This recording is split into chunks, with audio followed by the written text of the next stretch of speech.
Give me a minute. I'll be right with you.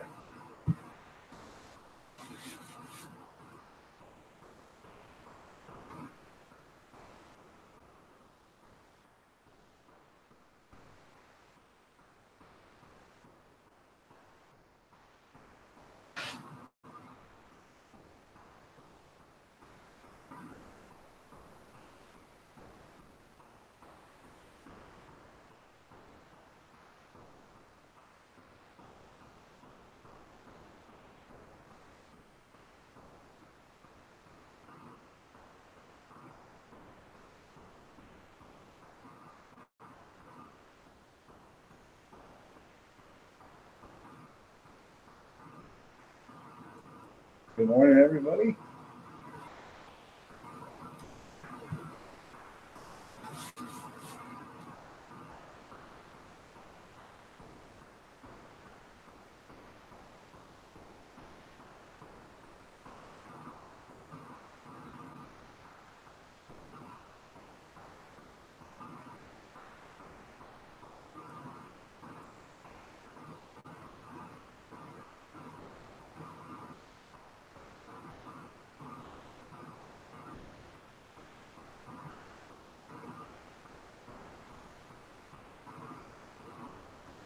Let me. Good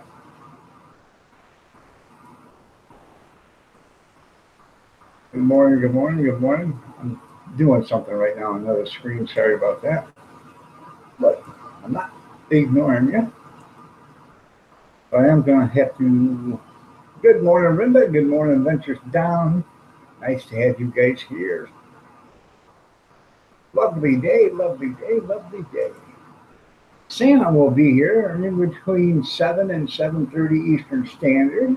So, um, but right now I'm checking with Mrs. Claus. So I have to see if he's left, if they cleared him for takeoff. So I'll be right back. I'm not going anywhere. You can see me. I just going to have the sound off.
Sorry about that. I was a rough night.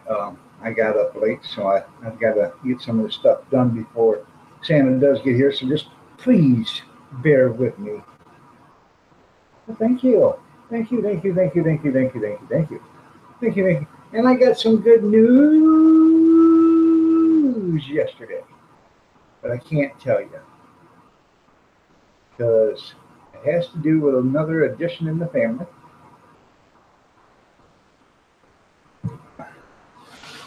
So can't tell you right yet. A couple of days, then I can.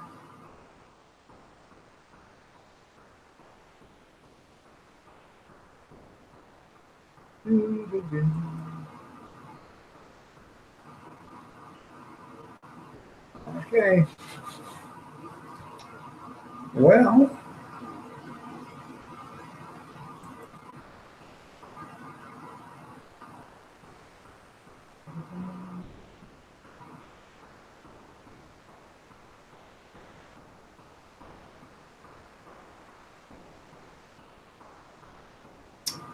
okie dokie. Well, kind of hoping somebody would send in some more names for Santa, but they didn't. So it is what it is. So, anyways, No, no, no. I wish. I wish my daughter was. No, you're. I'm having. You're having another niece or nephew. Well, that's pretty cool. Good morning, Christy. You're looking lovely as ever. Nice to have you here. Sorry about this. Uh, I'm a little sore. I overdid it yesterday. Um, I helped the little missus while she was, Harvey Lucky. Good morning. You have a happy and bright Merry Christmas and a joyful New Year too. Hopefully you'll stay for Santa. He'll be here in about a half an hour or 45 minutes till an hour, somewhere around there. So it was good um, up to a certain point. Dinner was good. Then, like usual, there's always got to be one, uh, you know, and this one he never likes to be told no, and mixed with alcohol and whatever else he'd had. Went outside, had a couple of beers in his hands, threw them on the floor, on the ground, shattered the glass all over the place, and then he punched the hot dog trailer outside.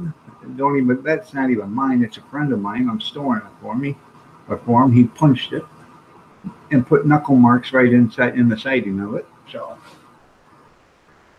yeah, no, that was joyous. As far as I'm concerned, he never needs to come back. Kid's a he's a baby. 22 years old.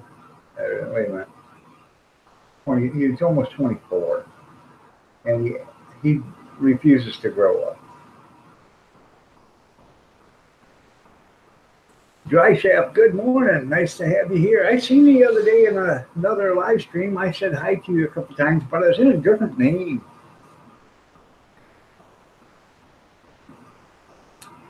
I can't remember what channel I was in, but I think I was the cooking or what's cooking good looking or something like that. So it's nice to see you, DSD. I should have said that because then you'd have known it was me. But you're looking lovely as ever, Dry Shaft, and it's nice to have you here. And you have a great day. Merry Christmas and a Happy New Year's to you, too.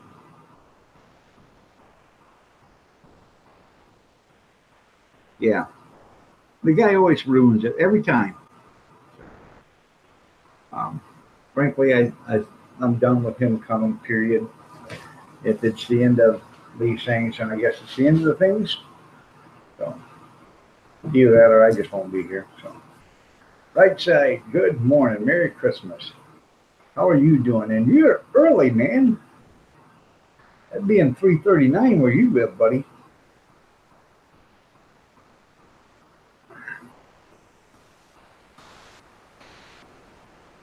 I know. Fighting a good fight never stops, does it, right? Nope. No. But Santa Claus will be here. Yeah, I know. You work the graveyard shift. Santa Claus will be here between 7 and 7:30. I gotta when he comes in, I'm gonna have to, it's kind of embarrassing, so I better I gotta shut the camera off, and I'll leave the sound on so you can hear what a struggle I have because I have to grease the door jams. The fat little guy's getting so big anymore he can't fit through a doorway, so I gotta grease the sides, use a couple of pry bars and a push rod, and push them through the doors. That's not bad. Now setting his hiney in the chair, that's another thing. Yeah. You got to use a cherry picker to put him in the chair. So I said, I don't know how you get in that little sleigh. He said it isn't easy. I don't know how you get down them chimneys. He said that's a trick in itself.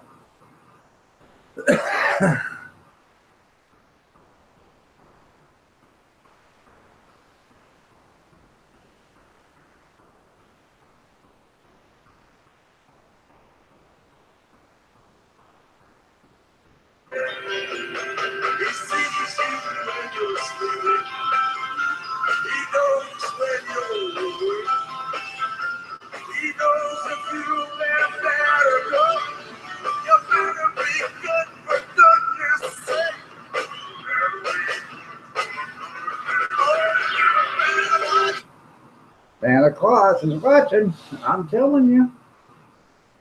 Telling you why.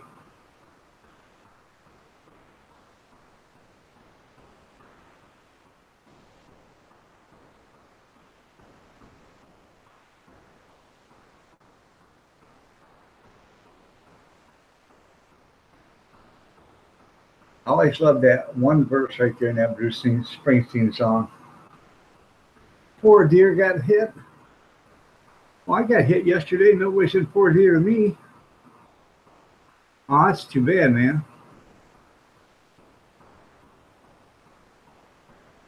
Wow. Sorry about that, Floyd.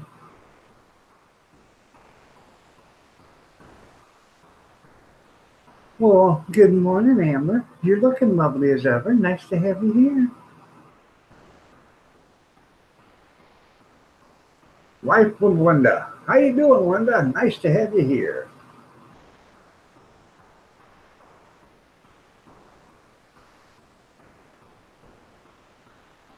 Good to see you.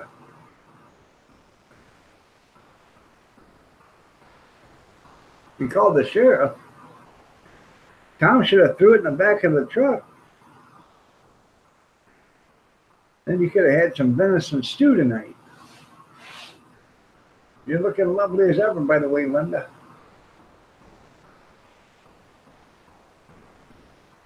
Your cat is getting cold this year? Huh. What did you attack you? If it's out in the middle of the road, Linda, it's going to be ran over. It's going to be jerky by the time the cops get there. You're on Santa's naughty list? Well, you better be good for goodness sakes. Like Bruce Springsteen says. She yelled at you all night long? Maybe she wanted to get out and get a little. Didn't stay on the way to work. Well, it doesn't take that long to throw up a deer on the back.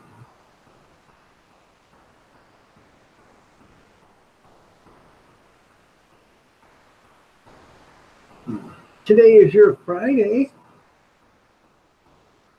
Correct? You could have just said, hey. I'm calling, I'm making it a 3-day weekend. She wanted her kitty milk. Well, you should have given her milk. Should have got up and said, here, kitty, kitty, kitty, kitty. See, now, if you give her kitty milk, she'd have slept all night long. She'd have had a full belly, and she'd said, thank you. But no, you starved her. You starved her. Christy, you starved that poor kitty. Made her go without. Yeah, you're bad. You smash lawnmowers. That's right, Don.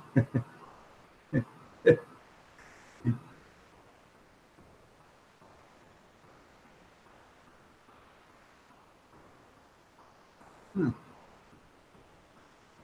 She's addicted to it. Well, most of them are.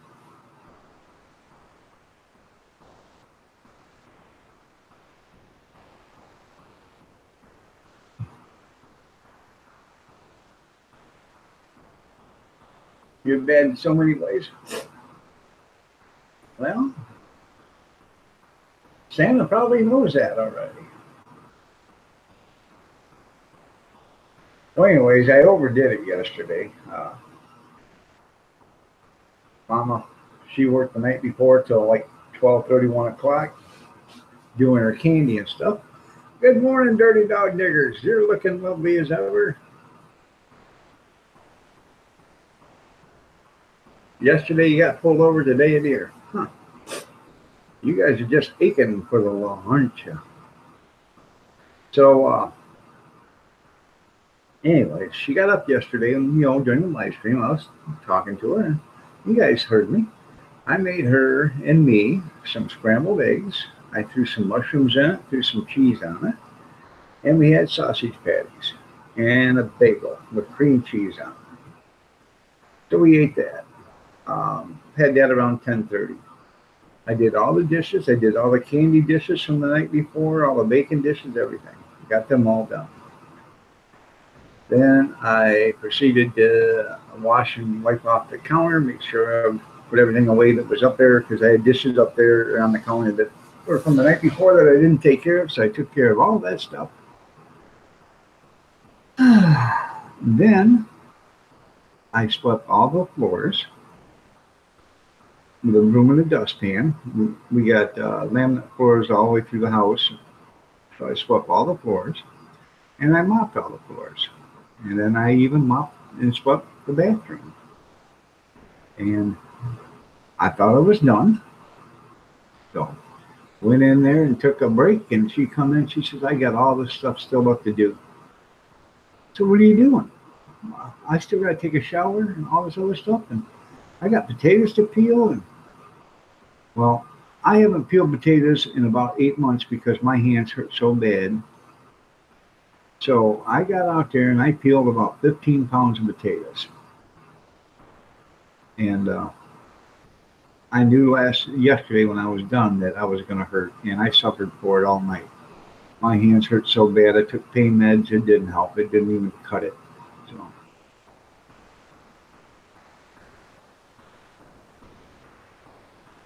you partied like a rock star with your birthday last night, steaks and movie. And by the way, happy birthday to you. Happy birthday to you. Happy birthday, dear Lorinda. Happy birthday to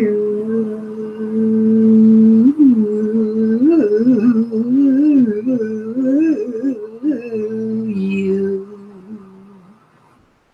Happy belated birthday, Linda.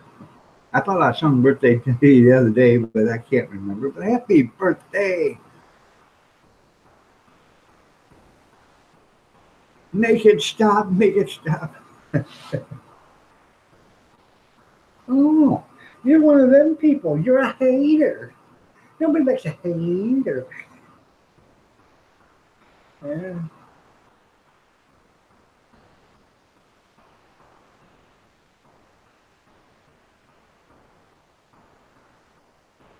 Happy 96th birthday, dear Brenda. Happy birthday to you.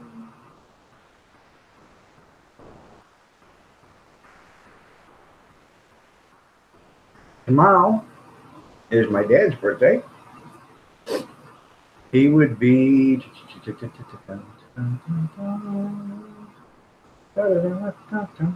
83 years old.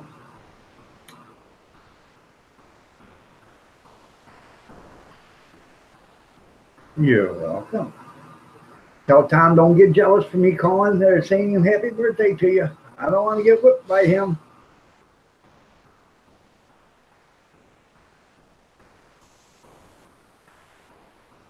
The big 46. Well, I got blue jeans older than you. I do.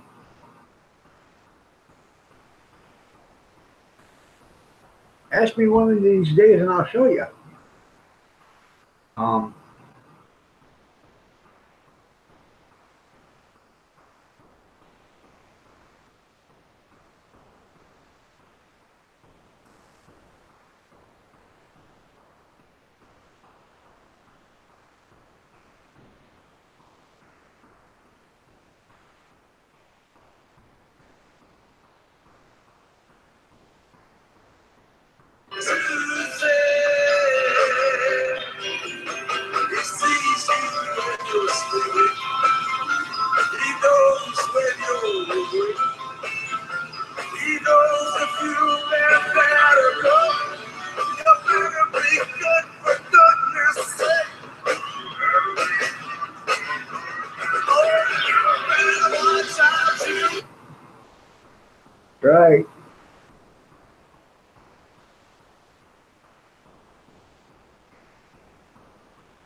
You better watch out.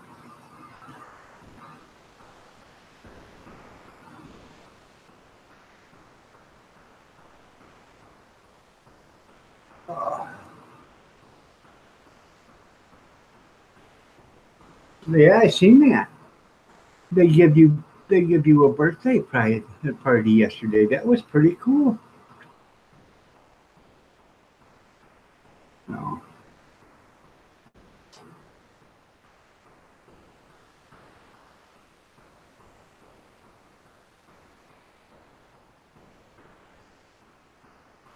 They've probably never seen anybody that old in Peru. 96 years old. I thought it was pretty cool too. You get around pretty good for an older lady like that.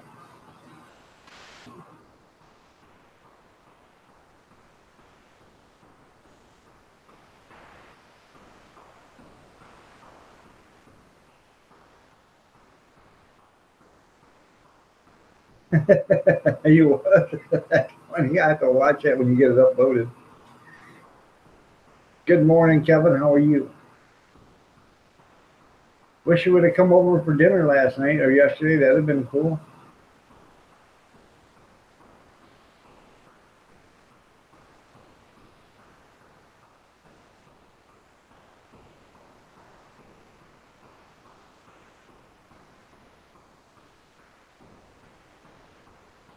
You almost got hit by 3 cars.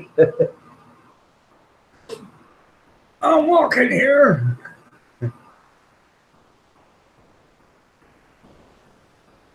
Well, wasn't that nice? Welcome back.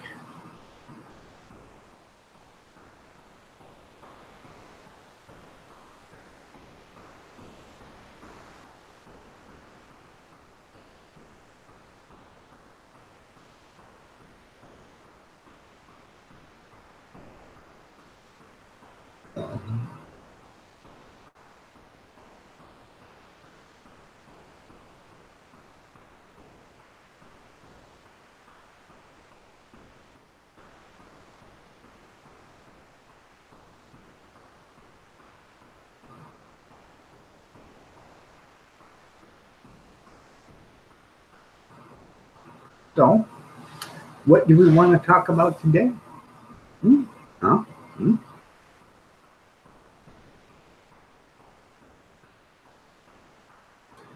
Anyways, you guys can ask Santa questions today if you'd like. Make them Christmas friendly, if you would, if you could, if you would please.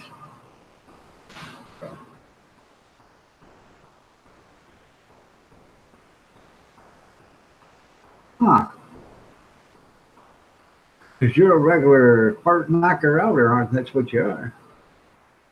That's why they want you to stay. Did you tell them you might stay if they would include a place to live along with your salary? Let's talk about how to wrap presents a neat way. Well, that's not hard to do. You take your present. Okay, look at this. If you can see, hurt. I'm in the hurt locker. Hey, hey, this is your um, wrapping paper. Let's see.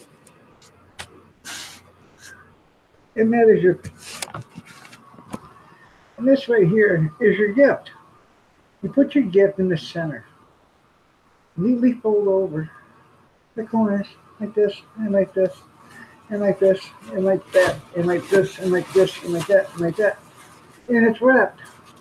There you go. Why does it gotta be neatly wrapped? Because I have no idea. You know why? Because they're just gonna rip the hell out of that paper anyway, so why? That is another useless thing I don't understand. I did when I was a kid, but I don't understand it now. Why wrap a gift? Leave it in the sack that it come in. Just think of all the money you'll save on gift wrap. Yeah, think of all the money. What you do is, I tell you what you can do. All right. Because we all know wrapping paper's not expensive. Neither is the tape. Unless you buy it at the dollar store or something like that, and then you only get a sheet about this long. Um, Instead of paying for wrapping paper and tape to tape it all up and stuff, leave it in a couple of grab a couple extra bags when you go to the grocery store or the shopping store. Tell them to double bag it or whatever. Leave it in that bag, and then after you get all said and done, you get done shopping with them or for them, and you calculate how much money you would have spent on wrapping paper and a tape to wrap all them gifts. You buy them a gift card to someplace, $10. I'm sure they'd rather have the $10 gift card than the wrapping paper they just tore to shreds and they're going to throw away.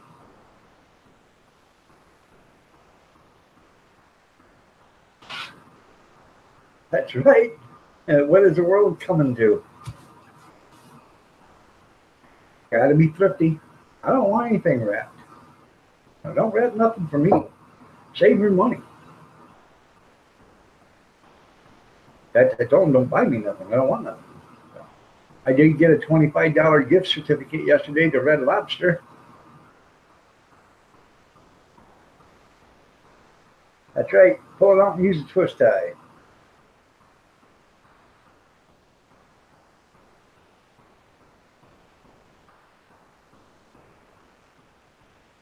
Yeah. See, I spent $210 on you. I only thought you was worth $1 this year. You've been naughty. Oh, you've been really, really nice. There's been more naughty packages than there's been nice ones.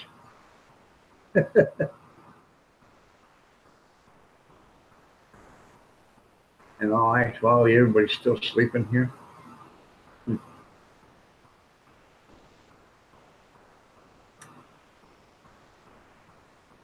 And something's up in Denmark. Yeah. I don't know. You older people understand what I said. What's up in Denmark? My son and his girlfriend are here. She was spending the night and she was leaving at 5 o'clock this morning to go to work. Here it is 7 and they're still sleeping. I don't know if they thought I was their alarm clock, but I ain't waking nobody up. If you can't set your own damn alarm, too damn bad for you.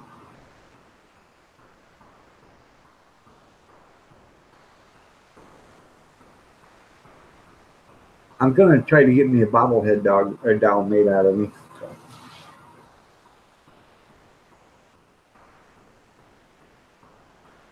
What kind of lotion was it there, Brenda? Was it the kind of lotion you get from Fredericks of Hollywood?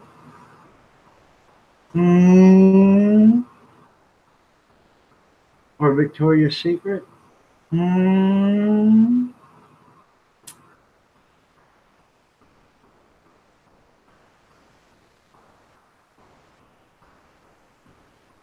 Good morning, MD. Nice to have you here.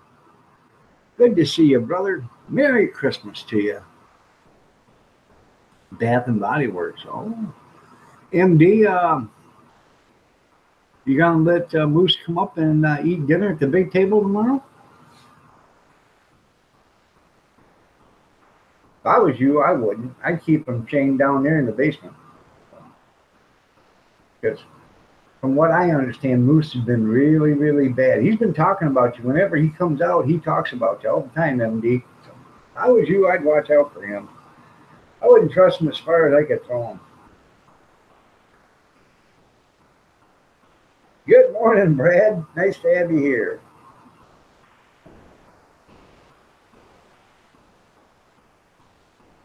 Santa will be here between now and 7:30. Yeah, jail cards pop around here. That's it. That's right, MD.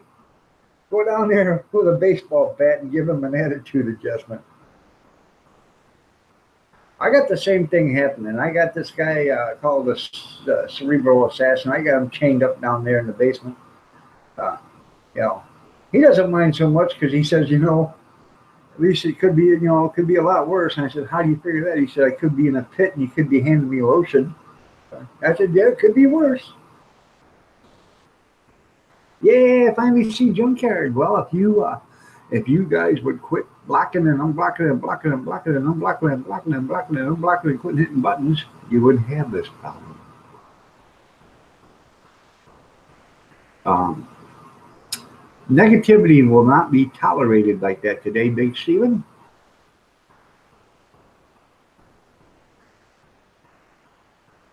Oh, the implied mood. That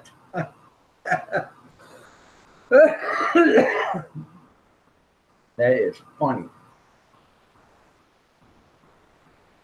Good morning, Moose. Better watch out, MD's coming. I told him about you talking about him, Moose. So, MD catches you. He's going to get you. What you going to do, time me out? I'm not going to time you out, but I'm sure somebody will. Excuse me while I powder my nose real quick.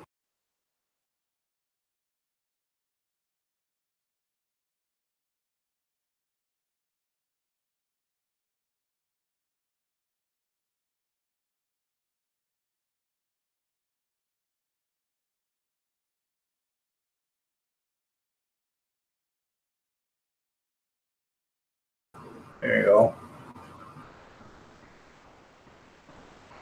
Oh. All right, Kevin, you have a Merry Christmas too. I love you.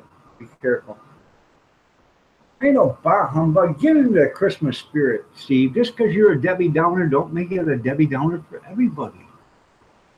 Walk outside, say Merry Christmas to somebody. Pat them on the back. Say Happy New Year.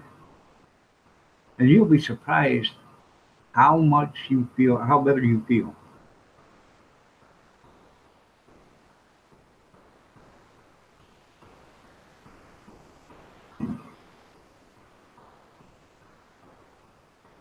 You're a Debbie Downer today?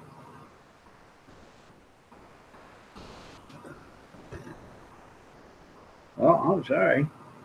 You can be a Debbie Downer all you want.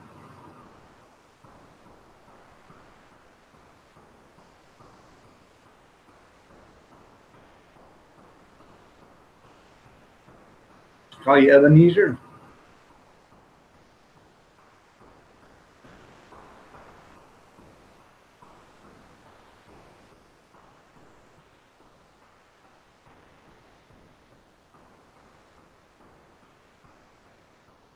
He's saying, good morning, Marie.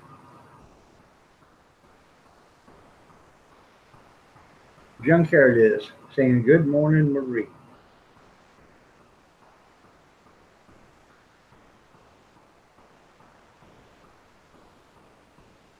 Merry Christmas, Big Steve. Merry Christmas, Big Steve.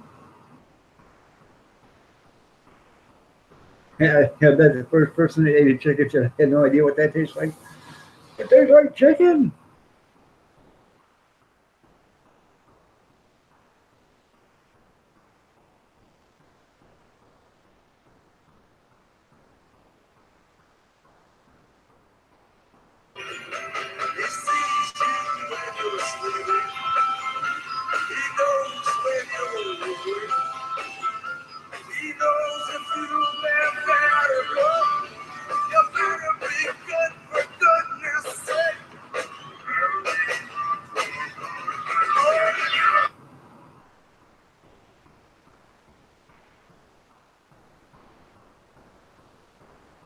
You better be good for goodness sake. Oh, it's me, Steve.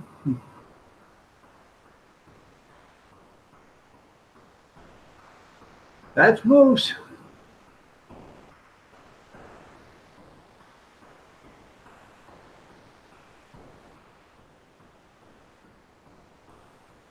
So,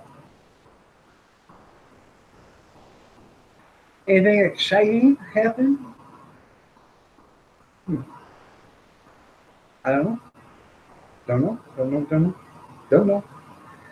Like I said, we had that Christmas party here yesterday. It was good for dinner. Afterwards, not so much. Then everything calmed down and was good again. So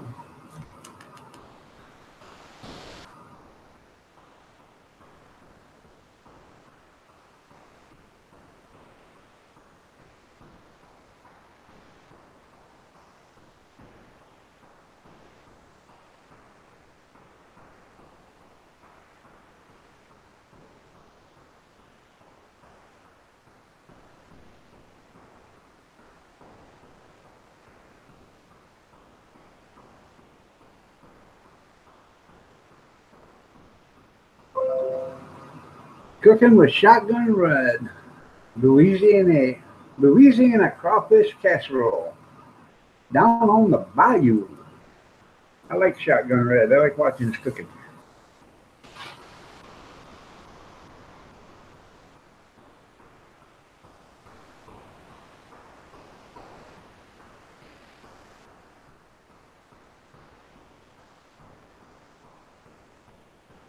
You're probably right. Why would I poke this? Hey, y'all, watch this.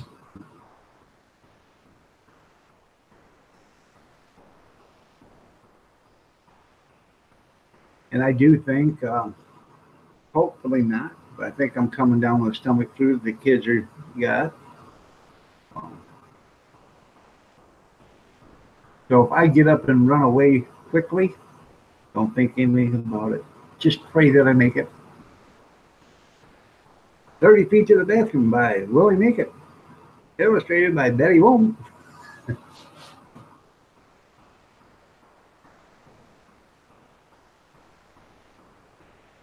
You have to be more careful now. There you go. Gene Chambers, good morning. Nice to have you here. Yeah, but Christy, there's a difference between you being sick and me being sick. And the difference is when I'm sick, I care. I'm just kidding. I care if you're sick too. Best thing first time I go, that's the mayonnaise. There you go. Yeah, but that'd be good.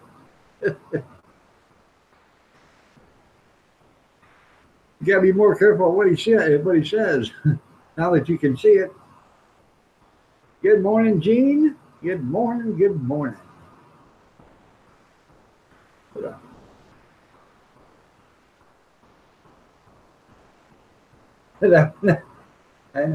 You know, people say, "Oh, you know, I hurt myself." I said, "You know, it could be a lot worse." What do you mean it could be a lot worse? It could have happened to me, and that'd have been tragic.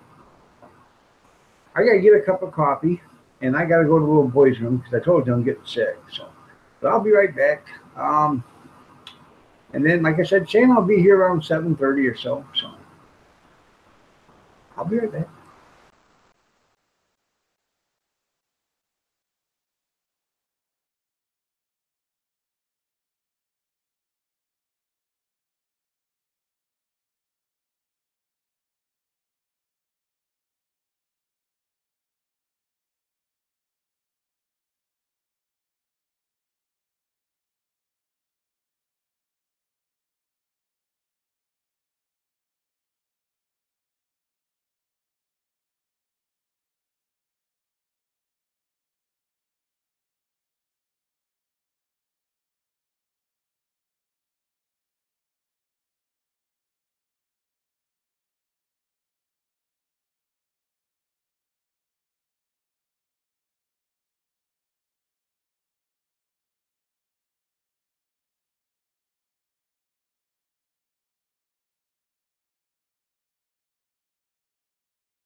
Got the grandkids coming over. That's great there, Junkyard.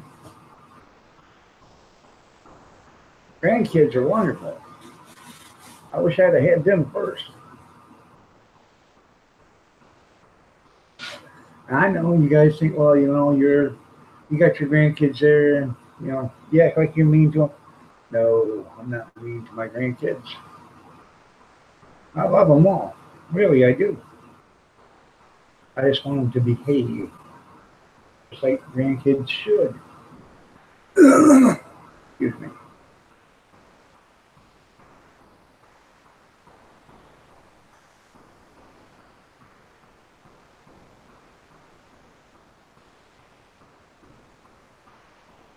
Your grandson got married and his new wife can cook. Well, that's good.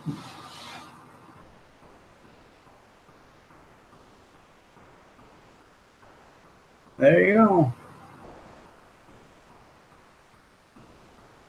They come back. Yeah, they come back. Right, you're right.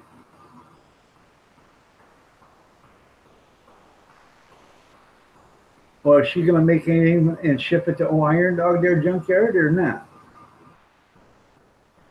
Or is this just gonna be a family secret?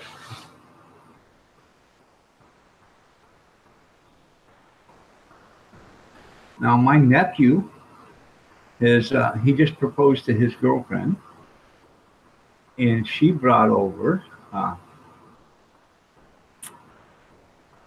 They made an spinach artichoke dip, and that was pretty good.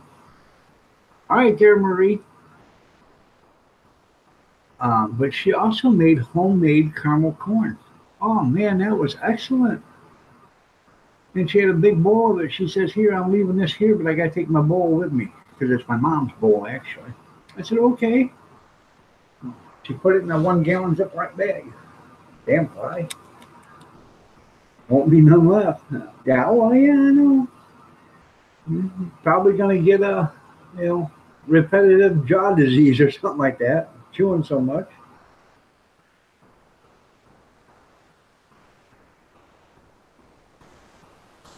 You know what I would do, Gene? I wouldn't let them drink my coffee. Go make your own. Go get your own coffee. There you go. Go get your own.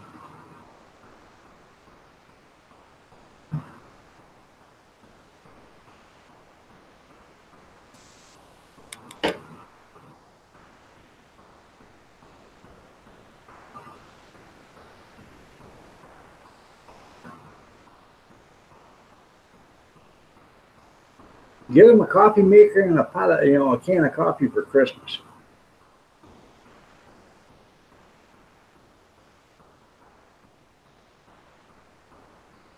And no use checking the blood sugar today. Just hope you don't go into a coma afterwards, huh, Junker? Give me an EpiPen just in case.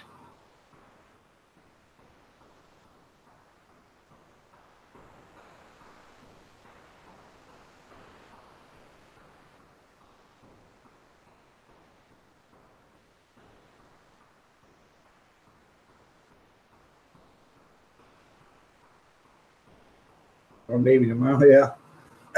You'll be sitting there on the couch like Al Bundy with your hands in your pants. Oh, relieving pressure.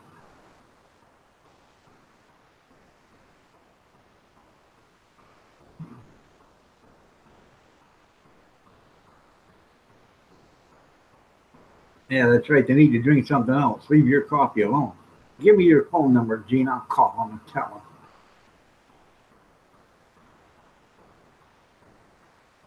And while they're out buying you their coffee and a coffee maker, tell them to pick you up a laptop. Yeah, it's all about Gene. I'm trying to get you there, buddy. It's all about you. Checked it out the other night. It was 100. Well, that ain't bad. You don't want to get lower than 70 or 75. 100's not bad. Mine used to run in the mornings around 110, 120. Then you get up to 210. I never had it go any higher than 240 anytime I checked it. But they had me on Metformin. So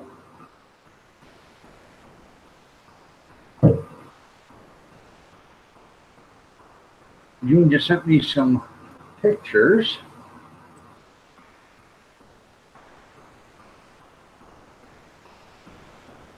Mhm.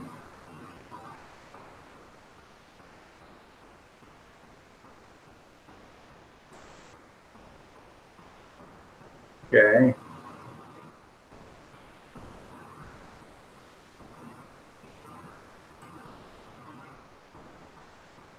I'll share them with you.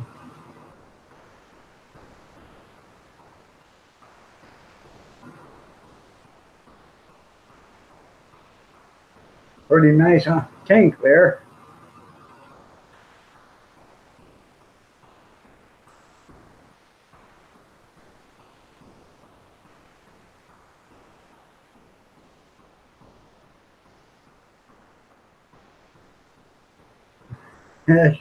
That should count for something. You're right, Gene.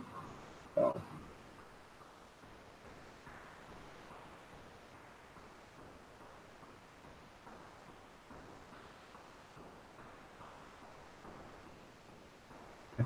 I'll copy a tray.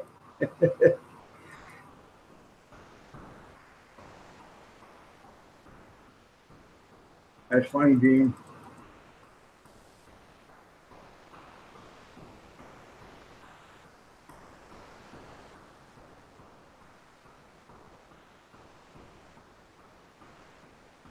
Boy, oh, let's see. Hold on a second.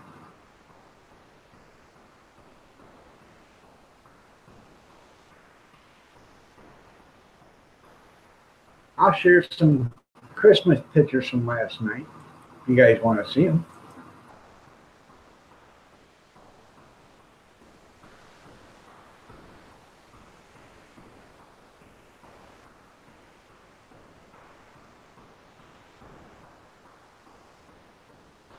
Okay, that's my sister-in-law, her daughter Ashley, her boyfriend Freddie, his son Donovan, her that's her daughter Lindsay, her boyfriend Renu, I believe that's his name, and that's her son Andy, his son Hunter. That's the woman that made the caramel corn. That's Amber, and there is Rocky, and that one is Sylvester.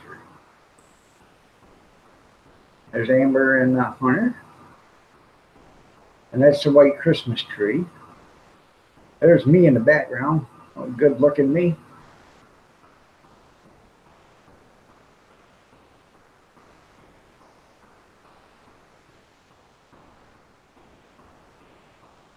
That's Morgan and her boyfriend Jesse. That's Freddie and Ashley. That right there is Cindy. That's Kathy's cousin's wife. There's Kathy's cousin Doug. There is Kathy, Jesse, and Morgan. Uh, Kathy is Kathy's ex-sister-in-law. She was married to Kathy's brother. There's Doug and Cindy, and Andy and Hunter. Doug and Cindy again. There's me, the lovely bride, my daughter Casey, and Ashley. And this is funny right here. This is my son Kurt. That's Andy and Hunter. And what it says is, I said yes. And I said, I'm going to post that on Facebook. He said, for what? And I said, because it looks like he proposed to you. No, Andy proposed to his girlfriend, and he asked Kurt yesterday in front of everybody if Kurt would be his best man.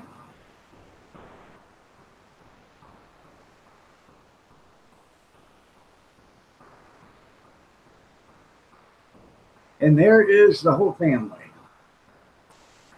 There is Kurt, his wife Brooke. That's my daughter Casey. This is Jason, the lovely Mrs. Kathy. This is my son Keith, and there is me.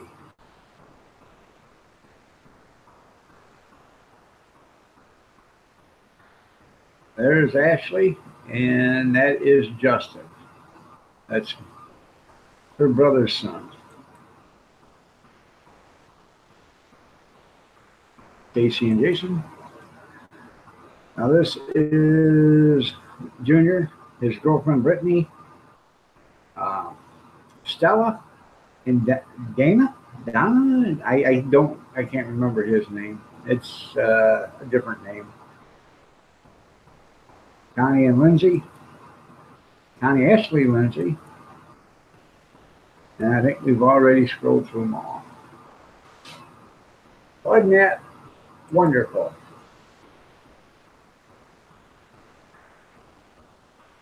Now you got to see what we went through.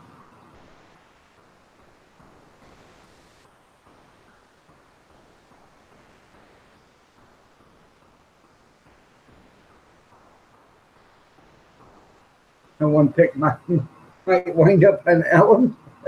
I mean Jerry Springer.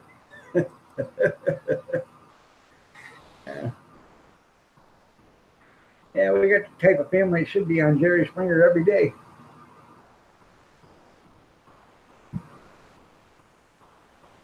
Oh, my Lord. Santa's going to be here in a few minutes. Santa's going to be here in a few minutes. No, she was okay.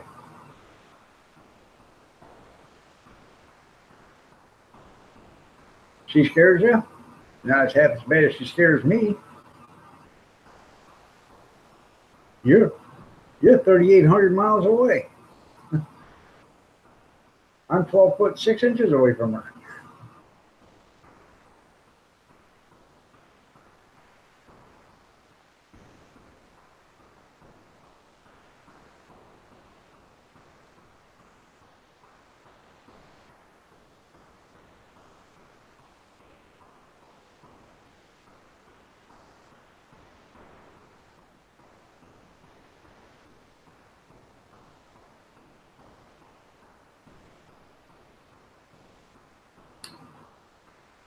Well,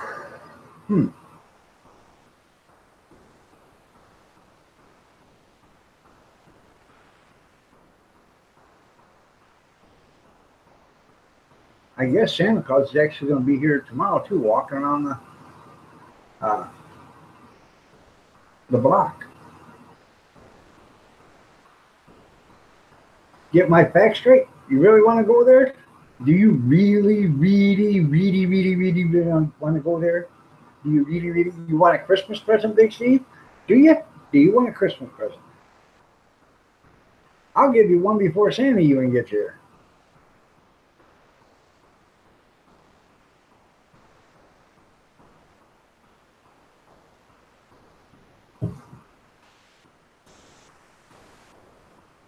Oh, well, I think I hear him coming. Let me get up and I got to go let him in. And I just heard the fat man bounce off the roof, so I got to go get him, stand him up, push him through the doors, and we'll be ready. He takes the scenic route. There you go. I'll be right back. I'm going to turn the camera off because, you guys don't want to see me loading him into this chair. He kept avoiding me. Santa did, yeah.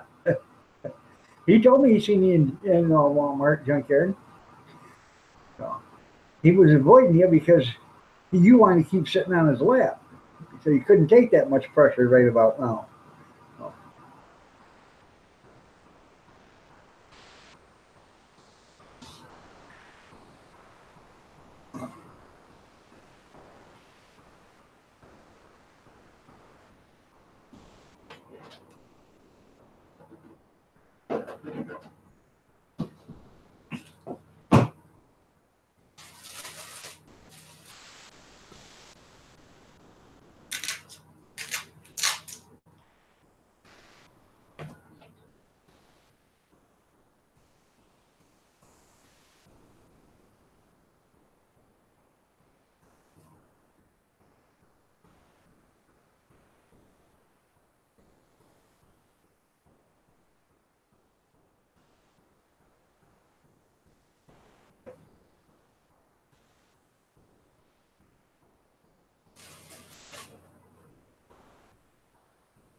Well, are you ready to do this, Santa Claus?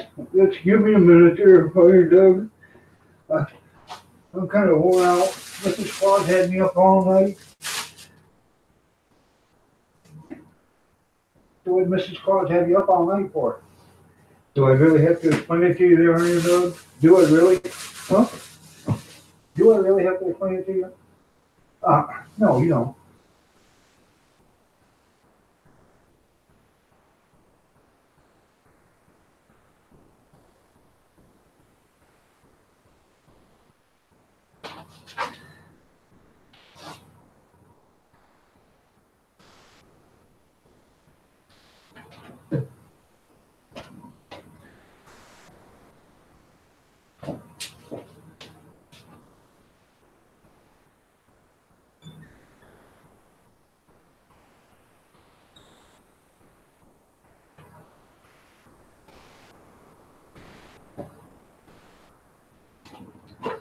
Just a minute, let me get the chair greased up there, Santa, so I can slide you in it. Oh, I know, Iron Dog. I've been eating too many cookies. Eating too many cookies. I think you've been eating too many, period.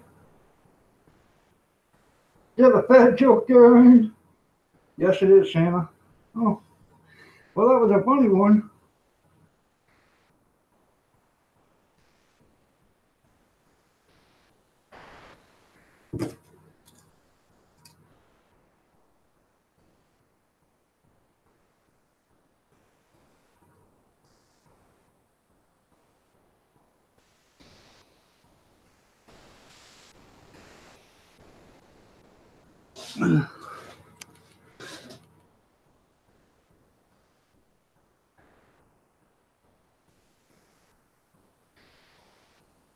There you go. A little bit more grease and we'll get you slid in there. Right there. Oh, okay. Don't know how we're going to get you out of here, but we'll try.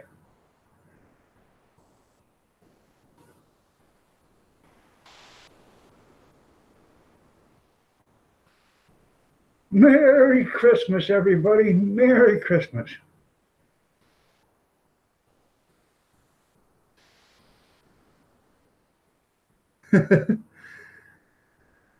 Dan had a hard night. Yes, he did. Mrs. Claus doesn't want me out there running around. She thinks I'm cheating on her. So, worked me over last night really good. Had to explain that to Iron Dog. He's not too smart.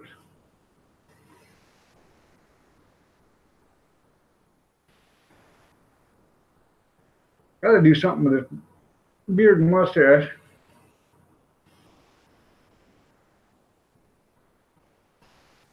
Got to get me a straight iron on her, I guess. What? I'm not looking so good anymore. That's right. The old fart.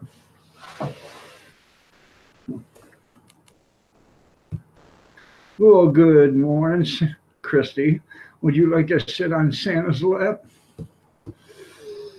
I got to ask that when Mrs. Claus isn't around because she gets jealous. I know I'm getting old, but I still can whip you. Big Steve and I know where you live. Remember that. Santa sees everything. Sure you do.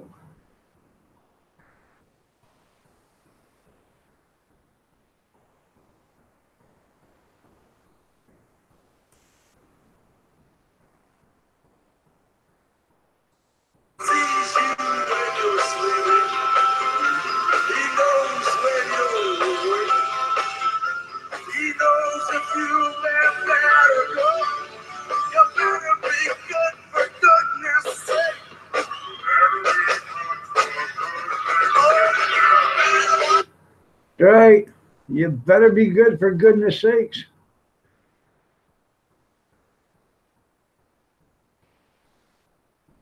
The reason why I haven't been to your house in years is because you aren't getting nothing for Christmas.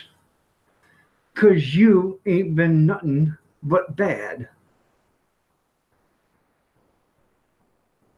Clipping curls? No, they don't have no clipping curls where I live. Rudolph tried to give me a haircut, but you know, he's all hoofs. And I had to put up a few cameras in the house, you know, just in case. I don't trust that little Herbie. You know why? Because Herbie doesn't like to make toys. Herbie doesn't like to make toys. Alpha does not like to make toys. Huh. Imagine that.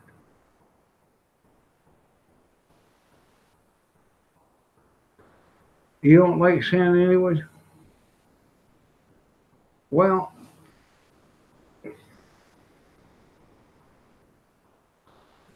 Big Steve, why don't you come over and sit on Santa's lap and tell him all about it? Better yet, let me sit on your lap. Don't get excited.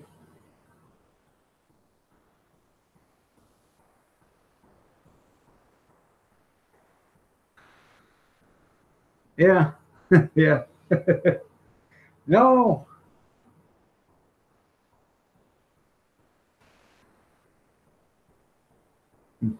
Slave driver, that's right. No. Well, the demand there is, and Gene, I got Gene working for me too.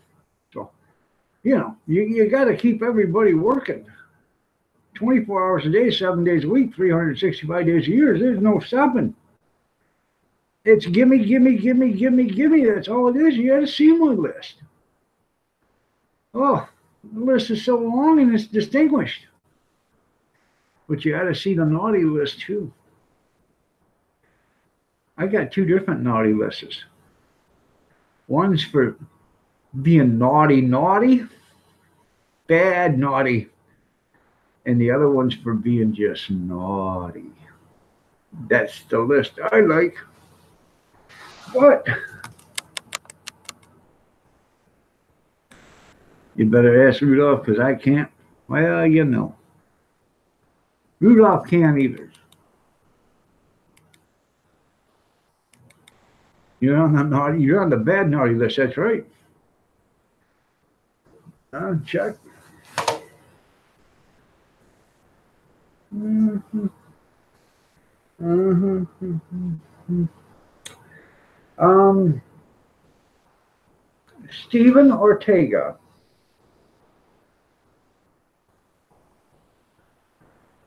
1999. You've been on the bad list since 1999.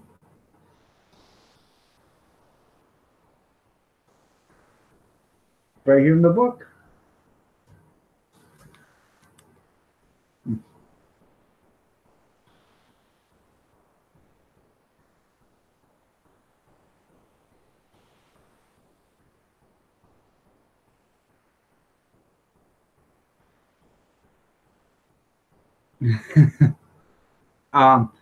Junkyard, do I really need a driver's license? Nobody else seems to have them. I ain't got plates on her, and I ain't got insurance on it either. No. You made the official naughty list in 1999, Big Steve. 19 years ago. Yeah. You made the official naughty list.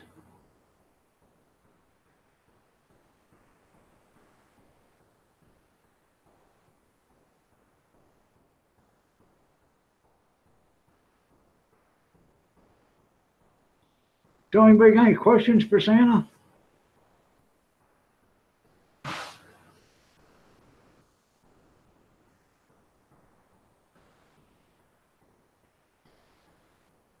I'll fit right in here. Yes, I will.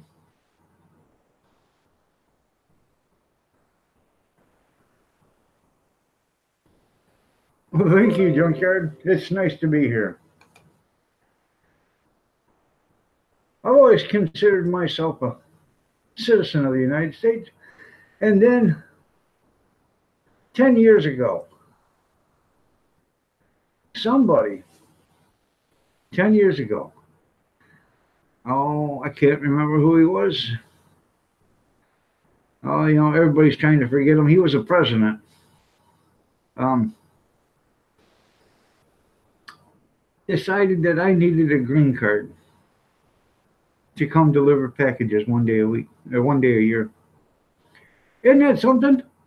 I got to have a green card to be here. I got in an argument with him and said, "Hey, I'm only here for a couple of hours. Doesn't matter." Told me if they caught me flying over without a green card, they were going to shoot me down. Well, you know how their missile defense system is. I thought I'd better get me a green card because I can't afford to have Rudolph get knocked out of the air.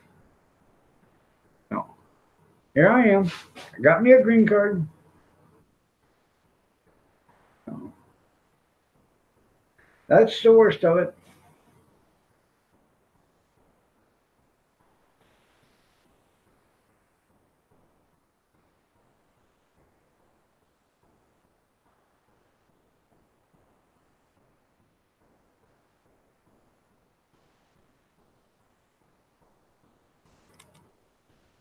Well, does anybody in the chat room want me to say hi to anybody before I get to the list?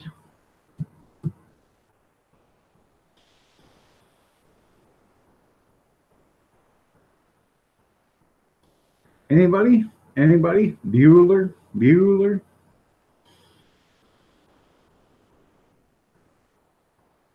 What are you looking at, Iron Dog? You sit right there and you stand in that corner and be quiet because I got your number, buddy. No. Ho, ho. Merry Christmas. Iron Dog's, he's right there on that level of being on the naughty list. He sure is. So, he gets any worse, I'm going to have to talk to his lovely bride. She ain't going to like it. Now, she's on the naughty list. She is. Okay, without further ado, or further ado,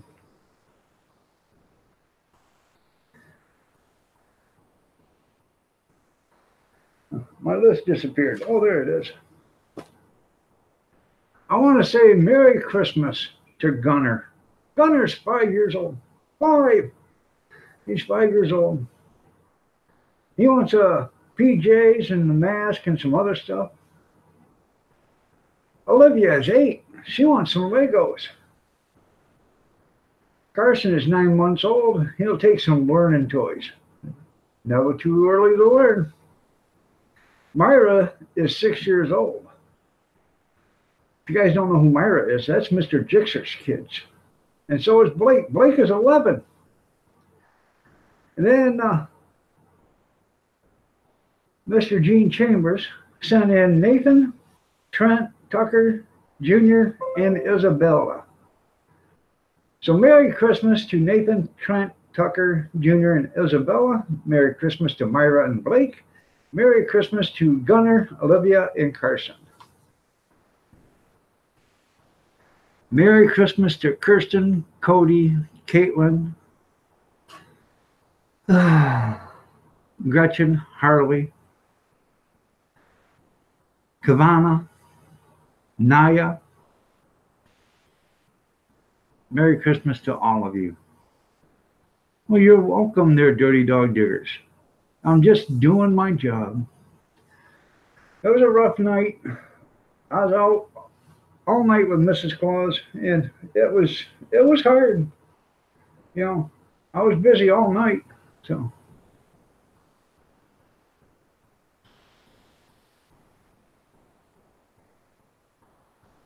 Oh. Yeah, he ain't getting into the wine this time. We went to the same house 4 times. And I said, Rudolph, I said the Schmidt house. He kept taking me to the Porta Johns for some reason. I said, the Schmidt House. Schmidt House.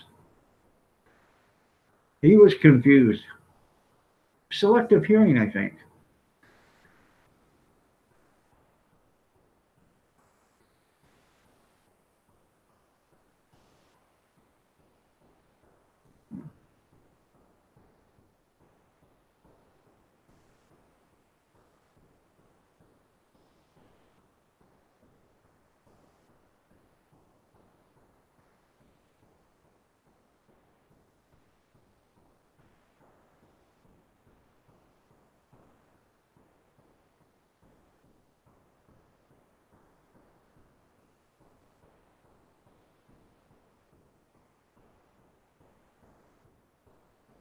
Anybody got anything else they want to talk to Santa about? I'm supposed to be here till 9:30, but nobody's interested in talking to Sandy. Then I'll take off and go back home and eat some oatmeal cookies. Feeling a little down right now because haven't eaten in 2 hours, and you know, bellies are growling and all this other stuff. You too, dirty dog diggers.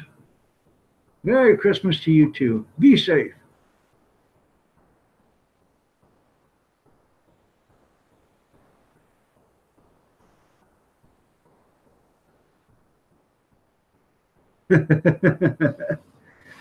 Good morning, Tim's World. How are you doing? Nice to have you here.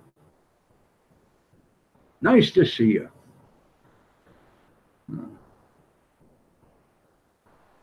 And another thing, there's a couple of little kids here, so I really don't want them seeing me. So if we're all done, Santa's going to take off before they get up. Y'all have a Merry Christmas. Good morning, Ian. How are you doing? Just drop you off in my. I got it on the list here, Gene, but it's kind of hard to make one out of wood. But good morning there, Ian. Nice to have you here.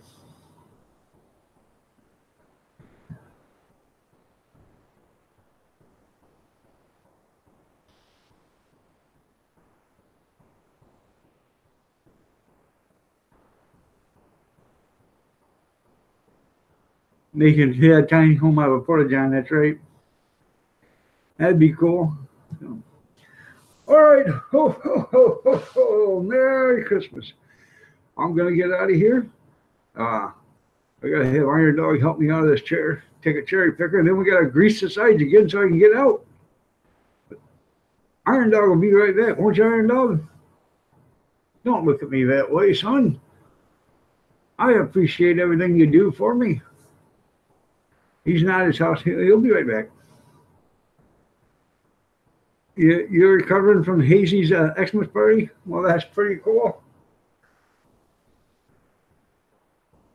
We're going to leave the sound on, but so Iron Dog and I can talk while we're trying to get out. But you guys don't want to see me getting out of this chair. Trust me. Because my britches fell down. No, I'm just kidding. It just takes a cherry picker to get me out of here.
Christ, man, can't you? You gotta give me a hand. Oh. All right. I got you standing up. Now let's go through the doorway. Oh, God.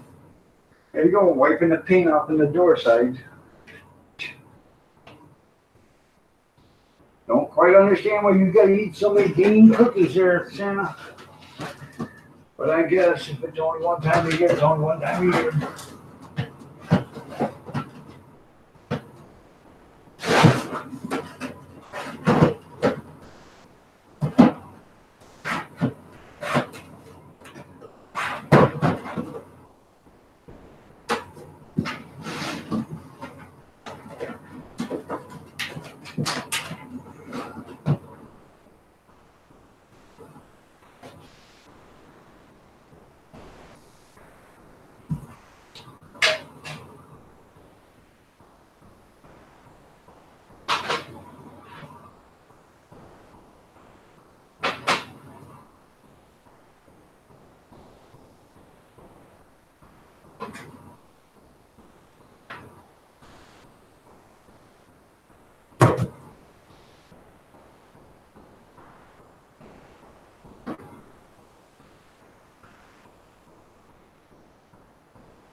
All right, I'm back.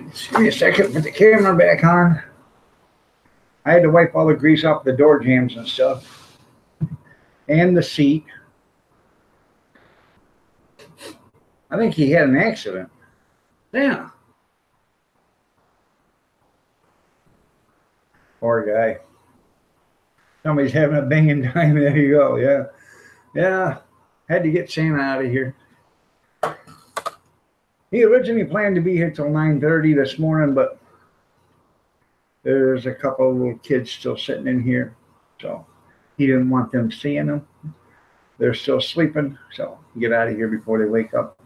Sorry about that for anybody, but I didn't plan on them. There was something that happened last night, so I didn't plan on them being here.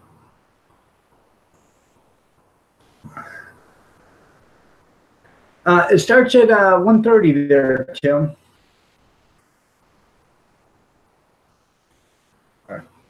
Actually, Tim, I'll tell you what time it starts, so you won't be late.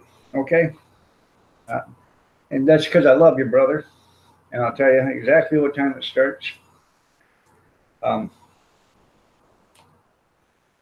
Midnight Mass starts at 9 p.m. Pacific time. So whenever it's 9 p.m. Pacific, it'll be midnight Mass for you. So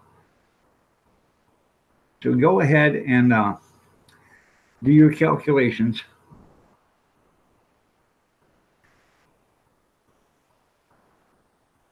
So you can make it there.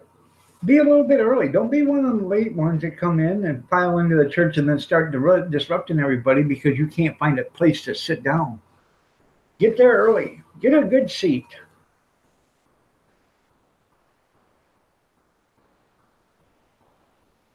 Well, the fat man's blind. He left his glasses here.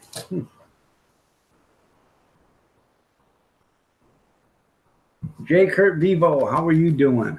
Nice to have you here. Nice to see you. Nice to see you. Nice to see you. Oh.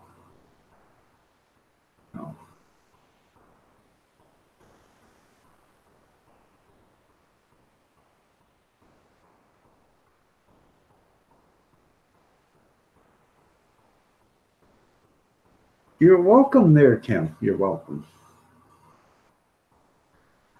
Just 9 p.m. Pacific time. So whenever it's 9 p.m. Pacific, it'll be midnight wherever you're at. Yeah, you get in the back pew. Everybody fights for the back pew.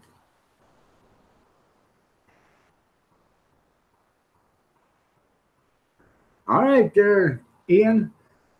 I've only got one gift to wrap. I got to go to the drugstore to get the wrapper for it. I don't believe I said that. Yep. Hopefully she'll unwrap it. Merry Christmas, banking on money. Not bad, not bad. You just missed Santa Claus. He was here. He was going to stay for 2.5 hours, 2 hours at least, but we have some house guests that when all these plans were made, we got some house guests here that are of the younger age, you know, and Santa didn't want them seeing them, so he come in, did his duty, and he had to leave because he doesn't like to be seen by kids in person. No.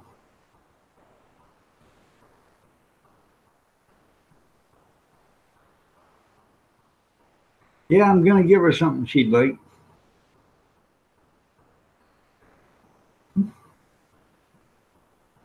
I'm going to give her a $25 card to Red Lobster. Basically, I don't like Red Lobster. There's a story between me and Red Lobster.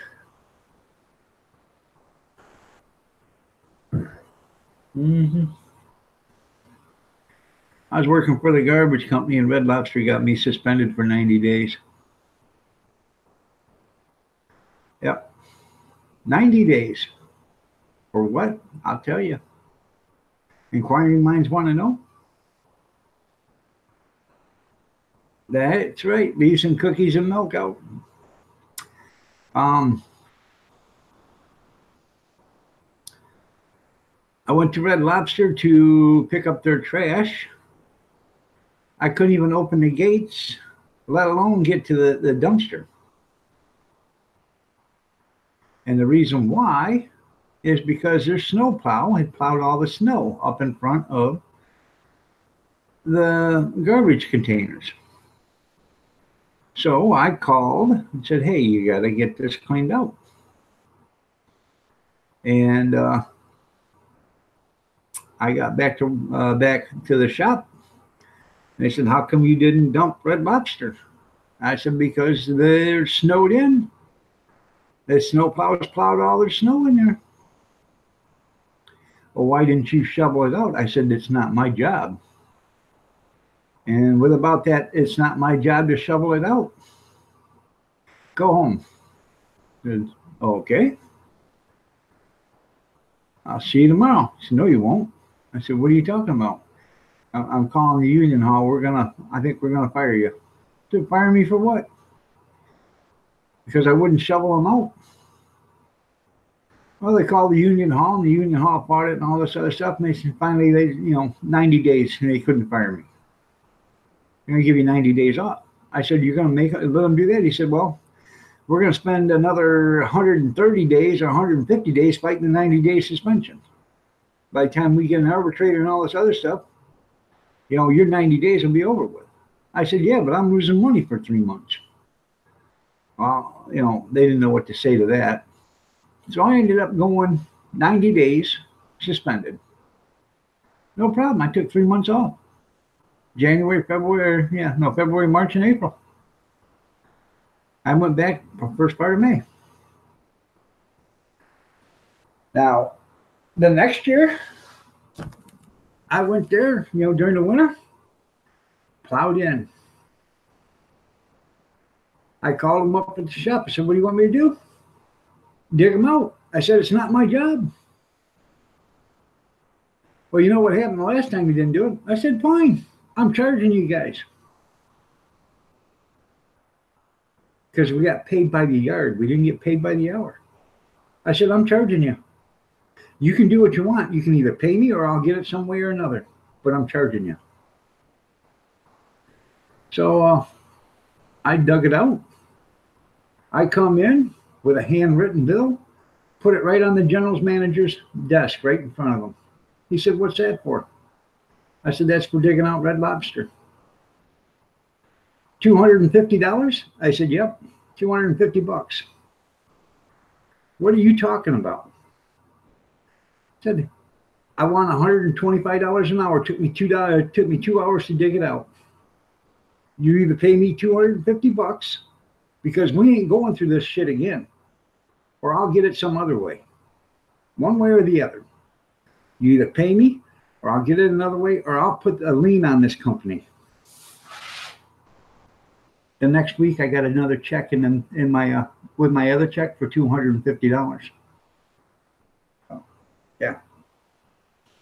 You know what? From then on, nobody had to shovel them out no more.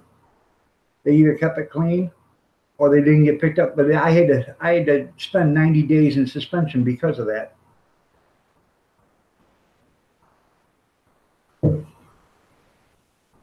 Oh, yeah, it's not fresh. The only thing that's fresh is that lobster you grabbed from the tank, and it probably ain't even fresh.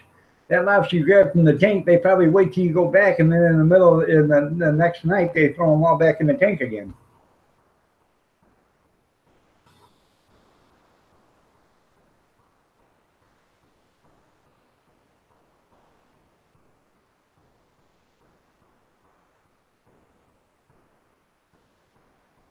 So that's how much I hate Red Lobster. So.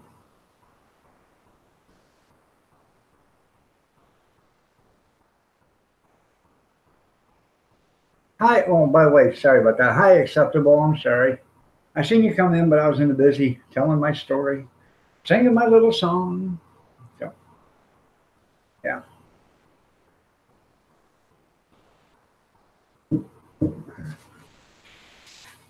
And you know that 90-day suspension? They thought they were getting over on me. 90 days. Sure, I didn't get paid for that 90 days. But they had to keep my health insurance and everything else up for that 90 days because I was still employed.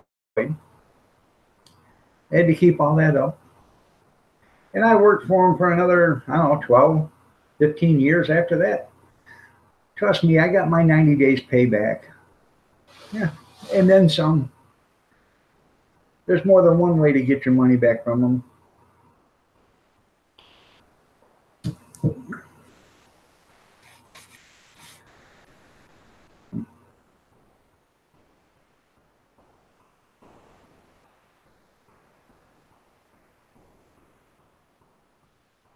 I wouldn't doubt it at all, Tim. Wouldn't doubt it at all.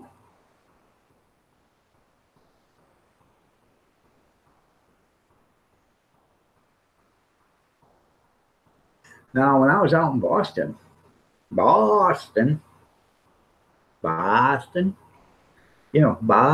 Massachusetts. I was in Boston. I was actually in Peabody, out near Haverhill, Billerica, in Lynn, the city of sin. I was out there for 3 months. Lived in a hotel, a nice hotel. It was actually the Holiday Inn at the time, right there in Peabody. Was in that, had one of the best rooms in the whole hotel. I went in there I went into my first room and I looked at that. I said, I'm here living in this. No. I went down to the office or down to the, lounge down there, down to the, whatever you want to call it, check-in. Said, hey, you got a better room? What's wrong with that? I want something with a view, and a little bit bigger maybe. But after all, I'm going to be here for months. No problem, Mr. Miller.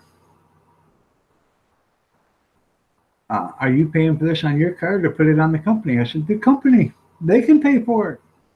Okay. Well, I was there for 3 months. I was there 2 weeks, home on the weekend. There 2 weeks, home on the weekend. There 2 weeks, home on the weekend.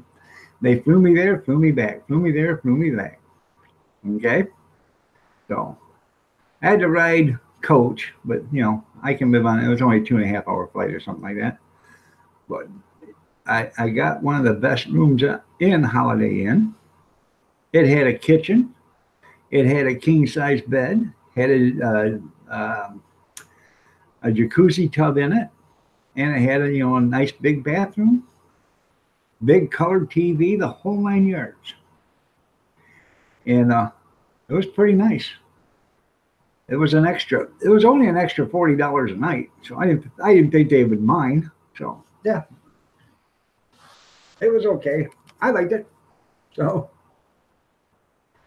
and when I would leave there to check out to go home, uh, put me in that same room. I'll be back Sunday night. Okay, Mr. Miller, we'll see you then. So, that's right. I like creative thinking. There you go, there, junkyard. Yeah. So, I was there. But anyways, getting back to the surf and turf, or getting back to the seafood. I used to go to the hotel restaurant all the time, and if I was tired or whatever, I'd just order room service, and they would bring it up to me. And every day I'd have a steak and shrimp, or prime rib and lobster. Didn't matter, and they would send it to me. So, and they paid for it. The company paid for it. So hey, they paid. They didn't pay me much money. They give me $200 a day to stay out there. $200 a day. Plus, they paid all my expenses. If I bought a pack of cigarettes, I got a pack of cigarettes. So, the hell was that? Huh. A King Suite? I don't know if it was a King Suite or not, but it was a nice one. That's right. That's how Democrats feel. That's right.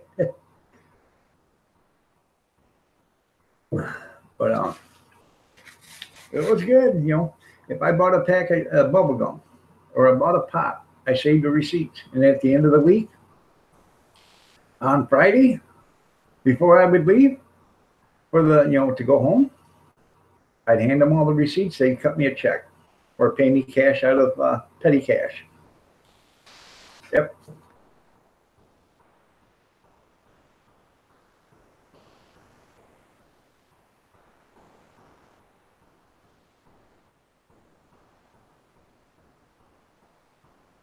So it was good. More than one way to skin a cat. And back then, this was back in 1987. Yeah, 1987? No, figure it out. Hey, it was good money, man. $200 a day plus expenses. I thought I was Jim Rockford from the Rockford Valley-Ups. $200 a day plus expenses. Yeah. Then, how the surf and turf was probably, I don't know, 12 or 15 bucks back then. But that was the only meal I ate at the restaurant, at the hotel restaurant, because they'd serve at 4 o'clock in the morning and I wasn't there for lunch. Written. Well, thank you. And so are you. You're looking lovely as ever too, dude. You got your Mandex on today? Getting ready to go exercise, or is she giving you the day off?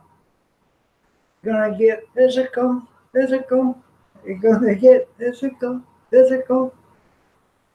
Let you hear your body scream. I did party like, I forgot to tell you guys that. I did party like Charlie Sheen too, junkyard, because the bar tab, I put it on my room charges. I'm not no dummy. It wasn't my first time at a rodeo like that. They'd sent me, today is rest day. Okay. When I went to Massachusetts, that was the third place they'd sent me to. I've been to I've been to New Jersey,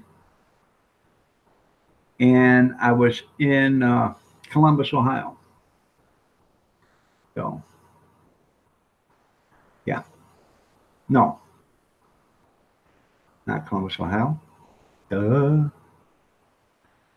The District of Columbia, Washington, D.C., excuse me. Yeah. I'm not thinking correctly. Washington, D.C., District of Columbia. That was pretty cool. I got to go underneath the Smithsonian Institute. I've been all over, man. And in my travels as a garbage man, I've been to Harvard and Yale. I am educated. I've been to Harvard and I've been to Yale. So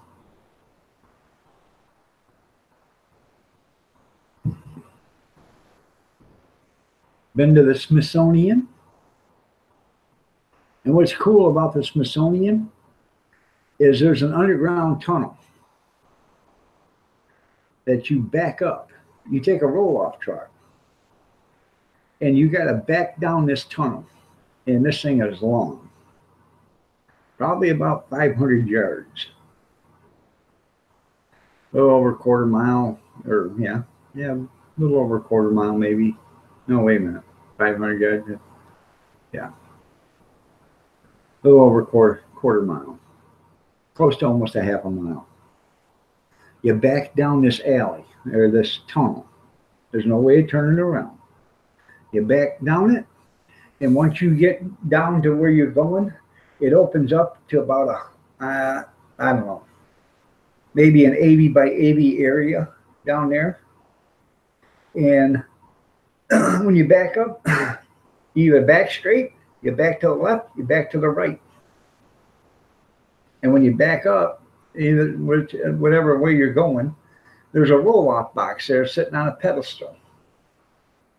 And you back up to the roll-off box, you hook onto it, and your rails are just underneath the rollers, and you pull a box on, and then you take off with it. You go back out of the tunnel, you tarp it, and you go to the landfill. And when you go to the landfill, they have people follow you. Secret Service follows you to the landfill. Now, everything you take out of there is all shredded. They follow you to the landfill, and then they watch them bury it. You come back, and you put it back on the pedestal. That was the coolest thing I ever did, man. I did that for 4 days. 3 dumpsters, 1 time a day for 4 days. That was pretty cool. And that actually is an all-day job.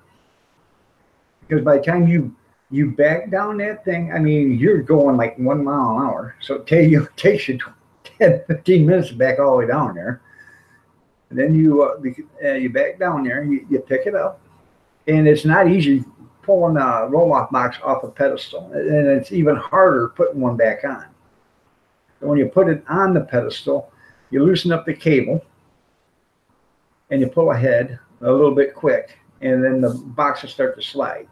Well, you keep doing that till you get it to the end of the rails. And once you get it to the end of the rails, you set it on the pedestal and you start backing it under, loosening the cable, pull ahead a little bit, back a little bit until you get it on the pedestal. And it's a job. It can take you 25, 30 minutes each time just to put it back on. So. But it was cool. It was really cool. So.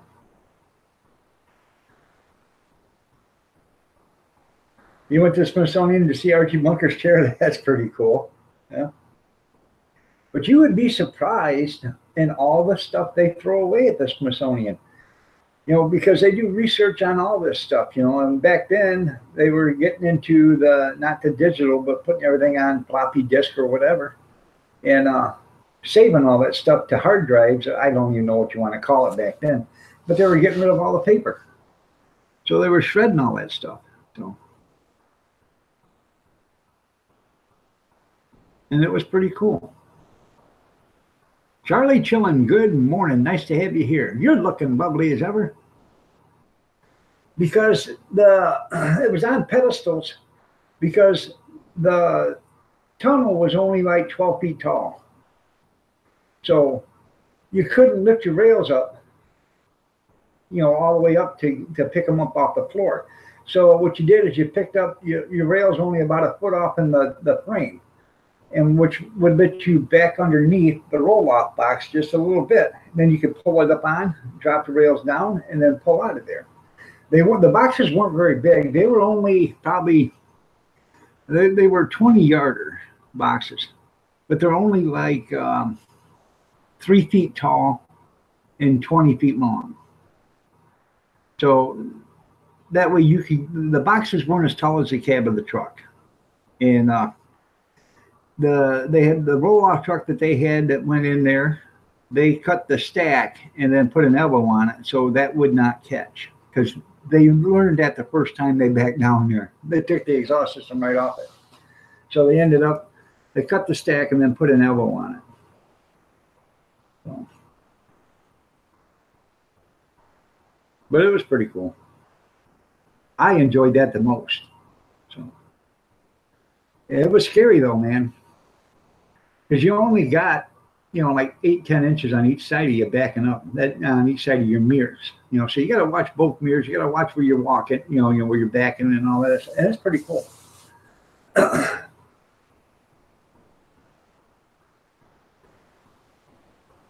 I like Archie Bunker too. All the way the mountain way, a hip parade. Guys like us, we had it made. Those were the days. You knew where you were then. Men were men. Like that, women were women and men were men, or I can't remember the rest of the song. We sure could use a man like Herbert Hoover again. That's right.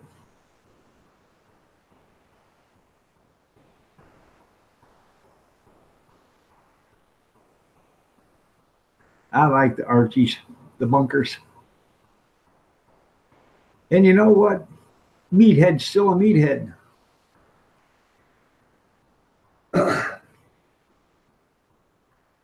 I don't know, but the guy that did the White House, let's just put it this way. He practically had his own bodyguard when he was there and when he took the stuff to the dump. All that stuff, man. It's pretty neat how they get rid of it. So, I don't know how they do it now, but this is back in 1987. Yeah, he's a libtard. You're right. That's why I call him a meathead. So,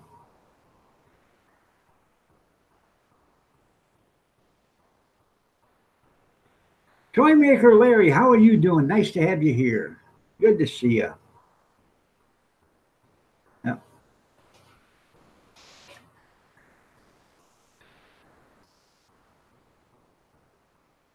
And I'm pretty sure in the White House, when they were, you know, if they shred something, you didn't get all of it.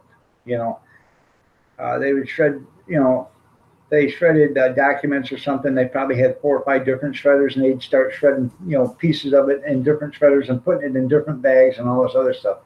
Unless you like the Penguin on Batman, you know, the movie with Michael Keaton or whatever, and Penguin put together all that shredded up paper, and he said it took a lot of patience. You know, if you got a lot of patience, you'll never figure it out.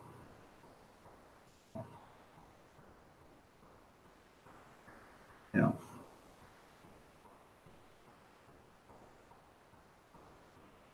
It's probably incinerated now. So, but back then, you know, I know it was taken. The garbage was taken to the landfill. Now, as far as the paper, I don't know, but I know garbage was.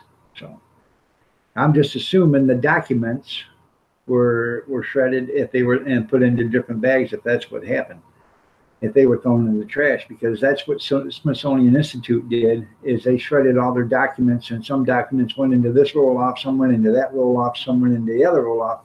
So you'd never know. You'd have to search through a whole roll-off, you know, just to find the documents, and piecing them all together, you know, it's one great big, unless you got a million years and nothing to do, you'd never put it together.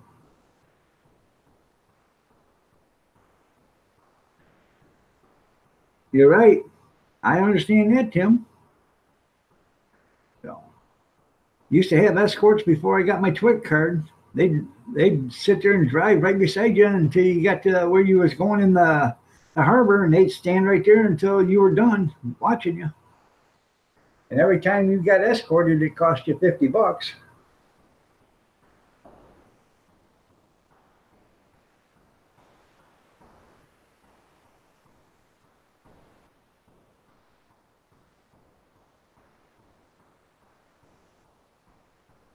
Hell, I don't know. I don't think they were shredding digital paper.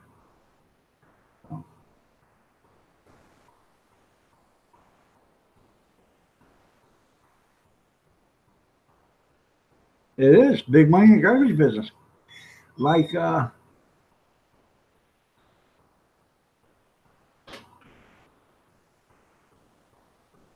like yeah, those $50 escorts can give you crabs. You're right, Kevin. Um, Rodney Dangerfield,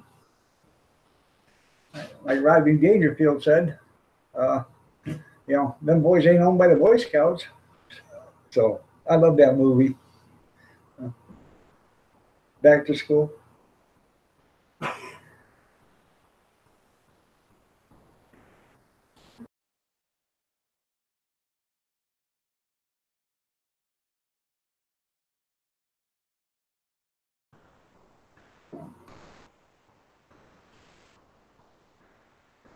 So that was funny. There was something you're right. Something much worse. Itching in and scratching in. All you can eat. That's right. $3 an hour and all you can eat. Easy Money was good too. Yep, I like that movie. I like the Back to School though when Sam Kinison screaming at him. You know. Well, hello, puppy dogs. Sylvester and Rocky. You guys gotta go potty? Yeah.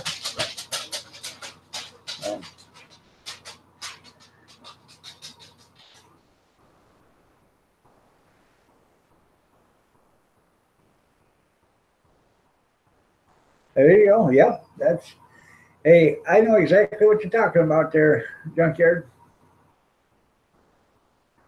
Then I used to go pick up the prison here. And one day I'm sitting there and I dumped the prison all the time. And when I dumped the roll off box and stuff, it was a compactor unit. So and what a compactor unit is it's a roll off that hooks to a compactor, which the compactor pushes the trash in and packs it in there nice and tight. And then you pull it away from, you unhook the compactor or the roll off box from the compactor unit. You put a tarp on the back of it, and then you take it to the landfill and dump it, which is all fine and dandy. But every time I would pick it up, there'd only be like 5 feet of garbage in it. Okay, and this thing's 28 feet long. So I kept telling them, I said, hey, and I told them, I don't know, 10, 12 times. There's nothing in that compactor box.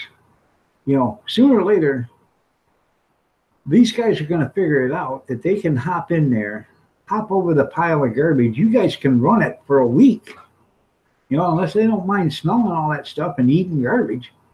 But they can be gone for a week and you'd never find them as long as they're quiet. And then when you haul out the trash, they just jump out the back door. That'll never happen. 2 years after I left, they had a breakout. Couldn't find the people. 2 days later, the garbage man come in, grabbed the roll-off box, took it to the landfill, dumped it, and when he opened up the door, 2 guys jumped out of it and took off running through the landfill. All right, Kevin, you have a great breakfast.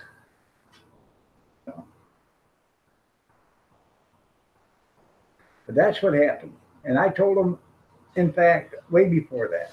So they didn't bother to believe me. So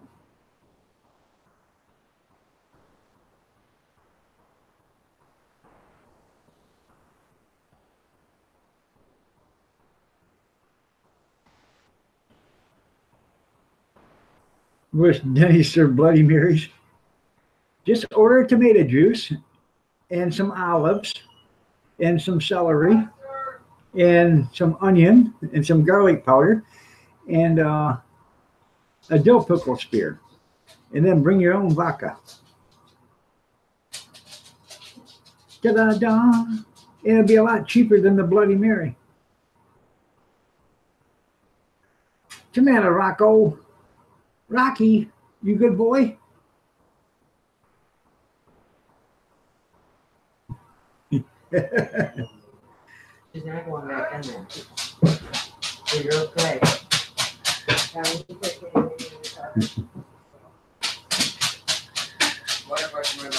Yeah. Well, that's what these guys were trustees. Junkyard.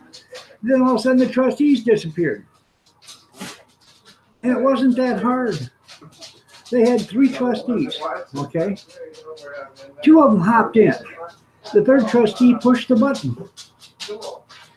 And then when they, they went back, he went back and said, I don't know where they at. Then, we offered the garbage away and they left. This was back in 2006, I think it was. It happened. I would think you need a Bloody Mary to eat at Denny's. Oh, I love Denny's, actually. I do. Used to have one in Dundee, but they decided to tear it down and put some damn tire shop there or whatever. No, Speedway. Put a Speedway there. Gas station.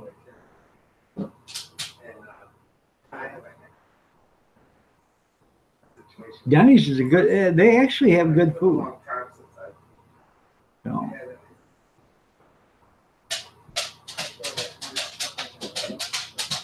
Haven't been there in decades. The other reason why they're going out of business, they're banking. No.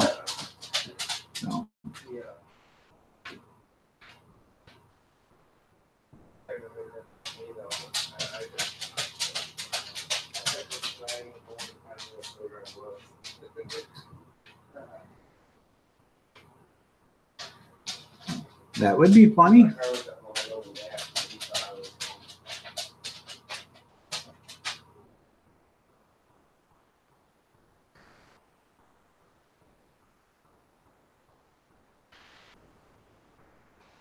You have to give it a try.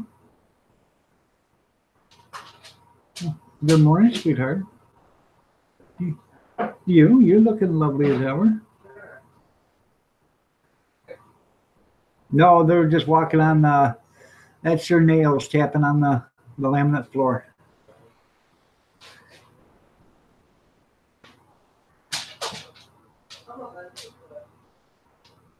Merry Christmas, Bobby, and good morning to you too. No, I ain't gonna fire you from damn late. It's Christmas Eve. We're not gonna fire you. We're just gonna dock your pay, take away your holiday pay, and make you wish you never had the job. But other than that, it'd be okay. The remote.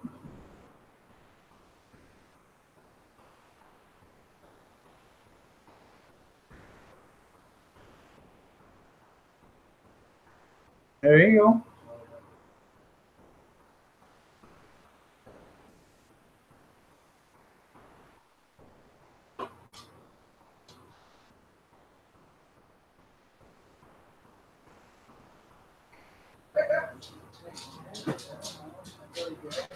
What? I took that light out of that bedroom. Not working for me. I don't know. Huh. Did you turn the switch off? No. I think I don't know how to do that. Yes. I'll be right back.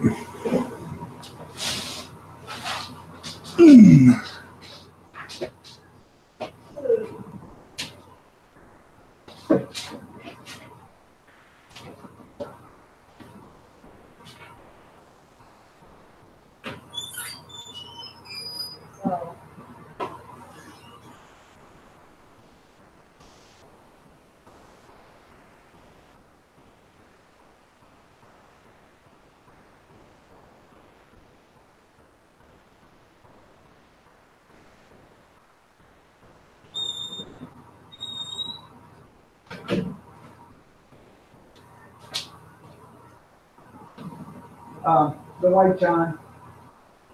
Just gotta turn the switch on. Oh, all right. I mean, it's on now. The switch was off, that's why it wasn't on.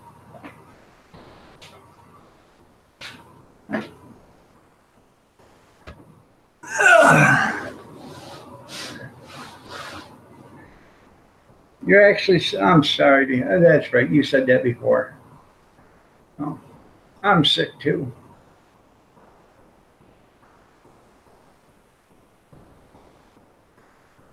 Good morning, Reaper Man. Nice to have you back. Thought you were here earlier, weren't you? Yeah, you was here earlier, I thought, weren't you? So,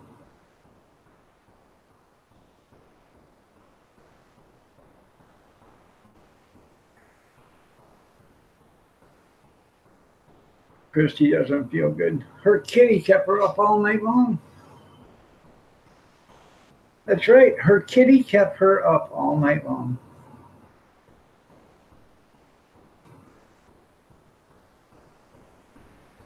Wanted some milk. I can't remember the last time a kitty wanted to keep me up all night long. But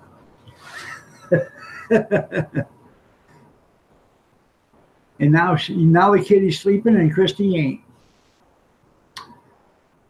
Did we learn a lesson? Did we learn a lesson, Christy? Give a kitty its milk and then you can sleep at night. Late starter, just woke up. Well, that's quite okay there, Art. I forgive you, but Bobby not so much. So.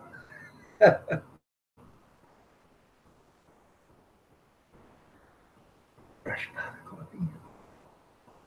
I didn't have to make it. Damn.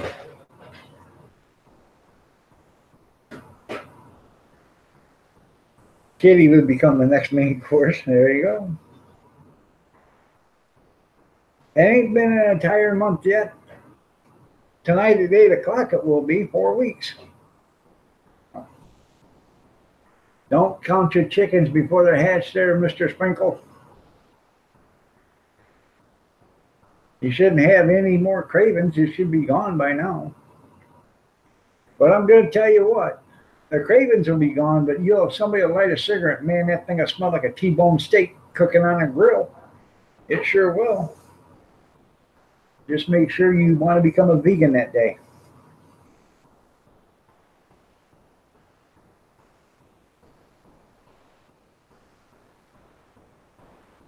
Anyways, I didn't tell you about dinner. We had turkey, ham, a scalloped corn, or corn bake, broccoli bake, mashed potatoes, gravy, stuffing, yams, sweet meatballs. What else was there? An asparagus or a spinach artichoke dip, a cheese ball, veggie plate, five, I don't know, some kind of cottage cheese with strawberry jello, strawberries on it. It was pretty good. Apple crisp, cinnamon, some kind of, I can't remember what it's called either, but it's a cinnamon pie crust and cream cheese, and that was there. We had that. Caramel corn that Amanda made. Green bean casserole. Let's see what else. Artichoke dip. I said the artichoke dip already. So that's what we had for dinner, or yeah, dinner yesterday. Ashley's boyfriend, he was loading up his plate and he come walking by. I said, "Hey, how you like that gravy?" He said, "Man, that's the best gravy I ever had." I said, "I'm glad you liked it." Then he went back and got some more, and he said, "I got me more of that gravy, man. That's some good stuff." I said, "I'm glad you like it." He says, "That's pretty good stuff." I said, "It is, and it's home-style Heinz from a can or from a jar." He said, "You got me." I said, "Yeah. I tell you what, she was gonna make gravy. I said, I got 4 jars of this. Just use this stuff, man. Instead of making a big mess with gravy, just do that. Turned out great. So,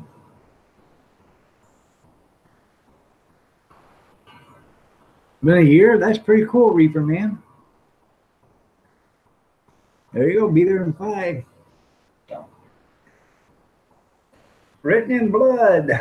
Call of Booty. He just went live. Yeah.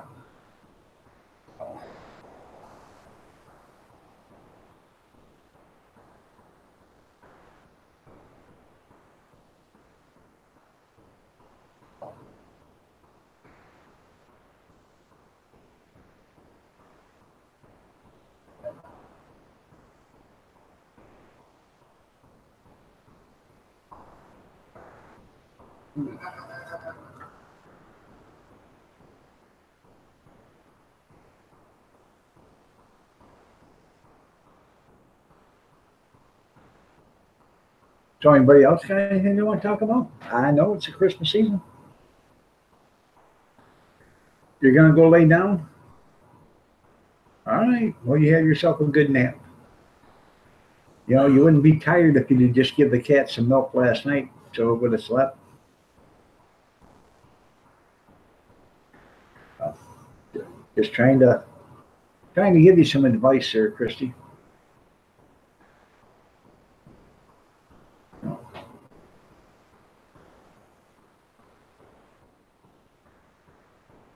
Oh man. Hey, give me a cup of coffee.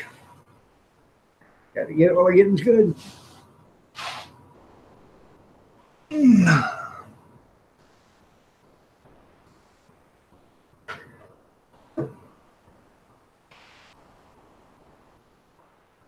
missed it. Santa Claus was here this morning.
Well,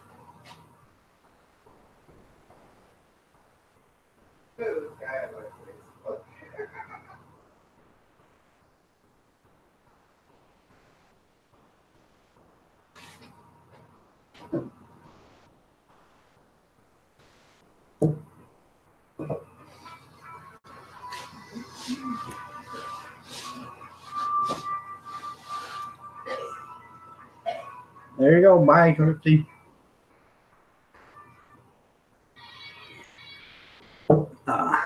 Had to go. Give me a Santa Claus. Ho, ho, ho. Now, I'm just making sure these are fit for human consumption, you know. If somebody's got to take one for the team, I got to be a taste tester.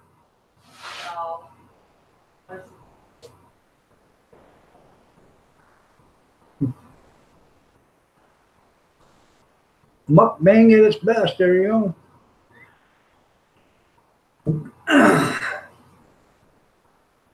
What did I ask from Santa?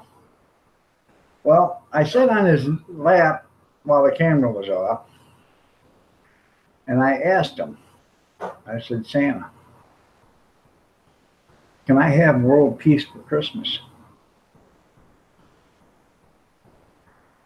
He said, are you kidding? You know how much trouble that's going to be? And I said, okay, never mind then. He says, is there anything else you want? I said, yeah, I would like to understand how a woman thinks. Santa looked right at me straight in the eye and he said, son, I'll have world peace for you tomorrow. I don't know what that meant, but evidently must be easier.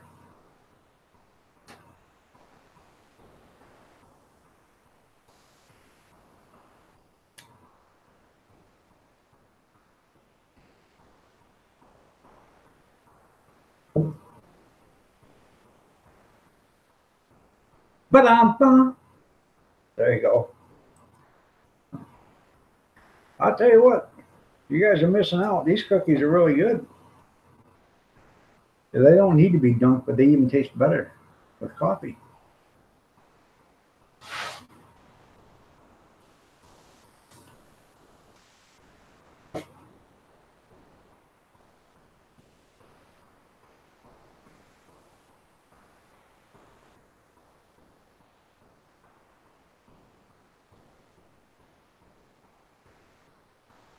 Why there? I've asked him before. He said, so you're telling me you want more? I said, no. I want you to take it. But you can't do that. There's no return policy. Yeah.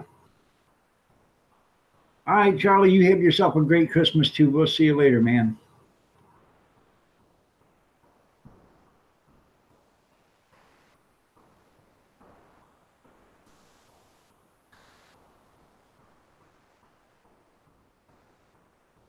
Oh, you got chocolate chip fresh out of the oven. That's pretty cool.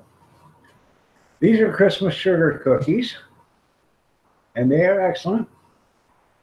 They've been in the heated garage on top of the freezer in a bowl. There's just no room to store everything, but everything was out here on the counter. So I had them in the heated garage. Oh, by the way, the garage is only heated when it's summertime, but they're out there in the garage on top of the freezer. And they are good, man. They are good. Num num, give me some. So.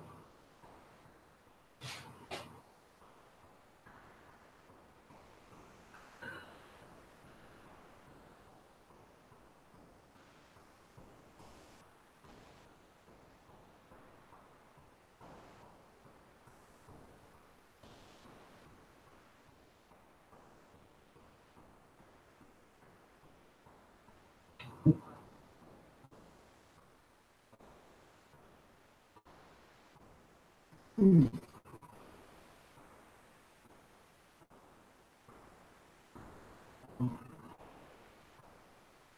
Mama made them. Mama made them. Yes, she did. She made them. She made the dough. I cut them out, put them on the pan. I put them in the oven. I got them out, took them off the pan, and then her and my daughter, they decorated them when they were.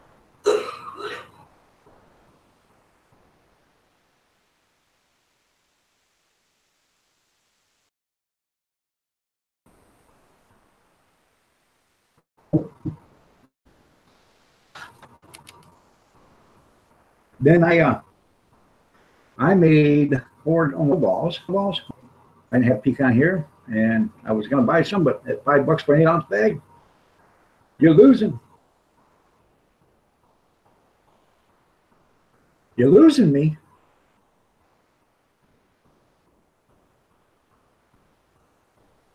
Shouldn't be losing me.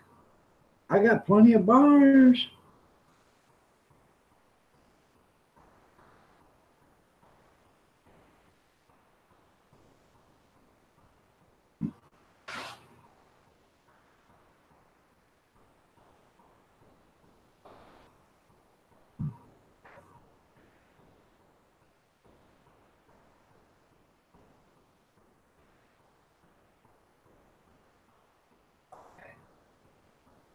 Huh.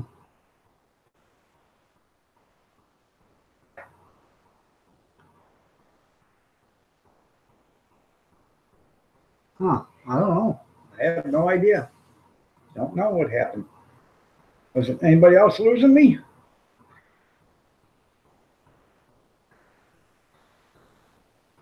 Well, you got that famous Frontier Communications too, don't you? They're banking. So, yeah. So I feel your pain. I understand where you're coming from. I hear what you're laying down. Oh. Yeah, Frontier, Merry Christmas. That's right.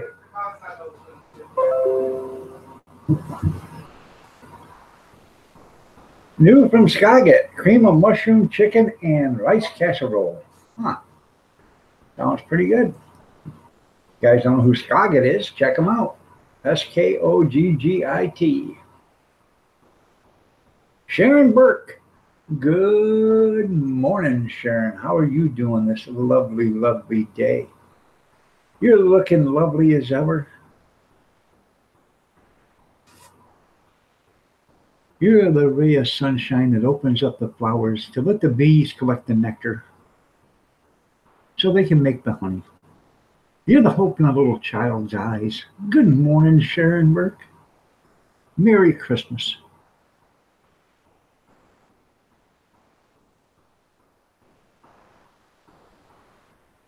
Okay.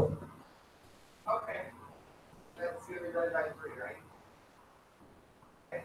All right, thank you. And you're welcome. You're welcome, welcome, welcome, welcome, welcome.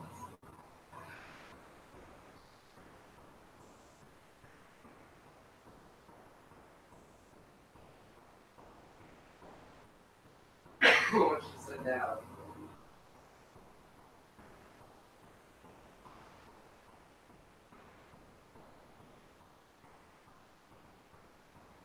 I'm, I'm being a ladies' man. That's right.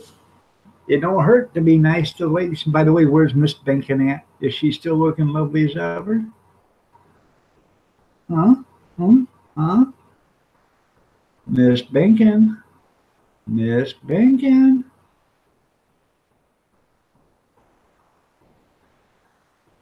Oh, Timmy. Why'd you have to go and do that, Tim?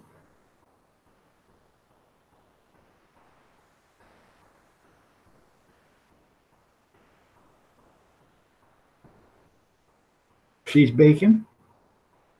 Well, what is she baking? Chocolate chip cookies fresh out of the oven? Huh.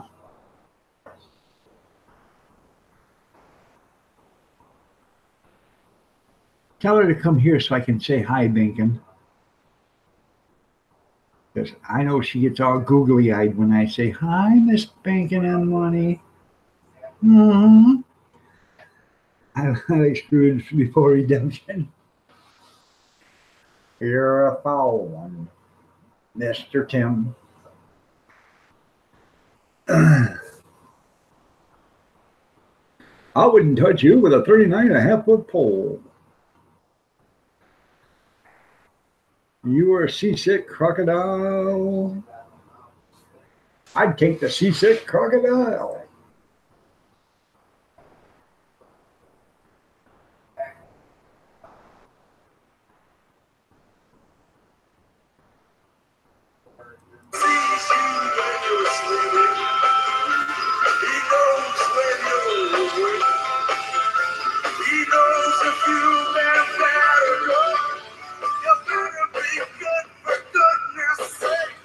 You better be good for goodness sake.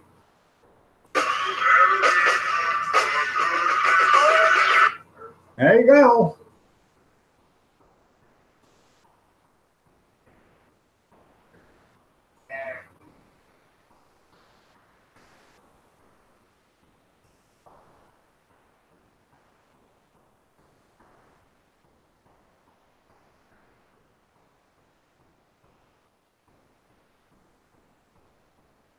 I like that.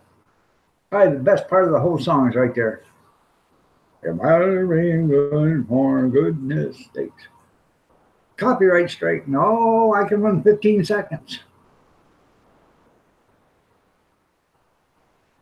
Sounds like Santa's a stalker.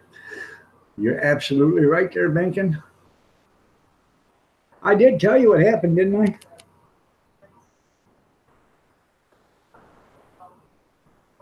Santa had to get a green card in order to come to America. Huh.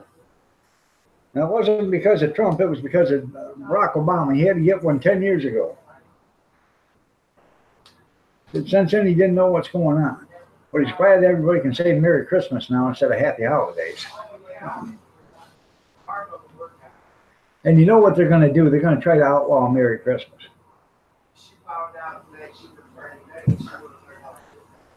That's exactly what they're going to try to do.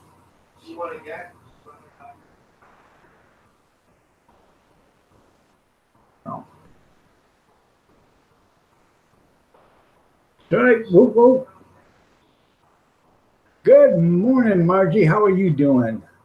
Well, thank you. Merry Christmas to you, too.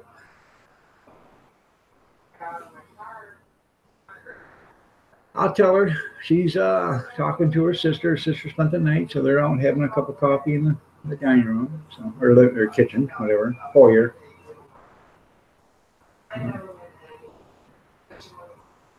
Merry Christmas, Tim.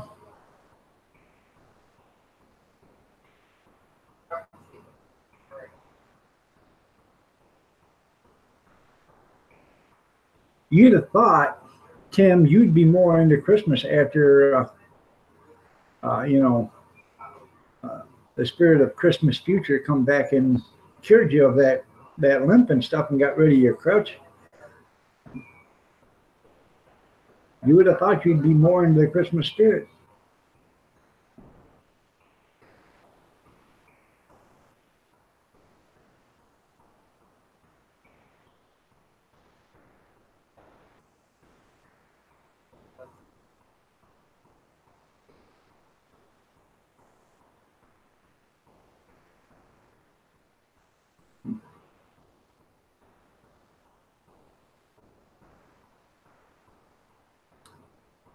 I'm waiting for Timmy to say.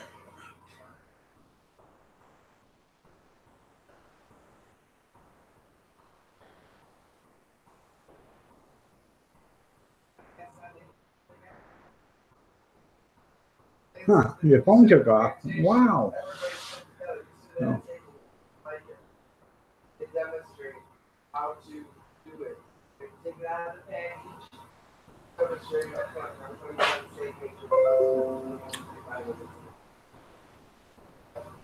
Huh. One missed call.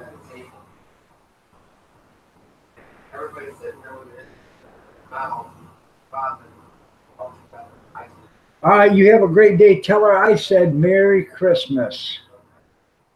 And she's looking lovely as ever there, Benkin. And you have a Merry Christmas too.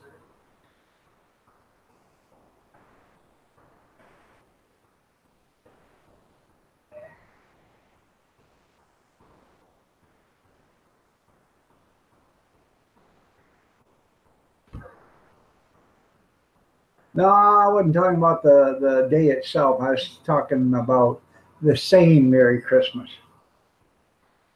You know, they're going to try to outlaw so you can't even say it because it's going to hurt somebody's widow feelings. And they're not going to be in their safe space.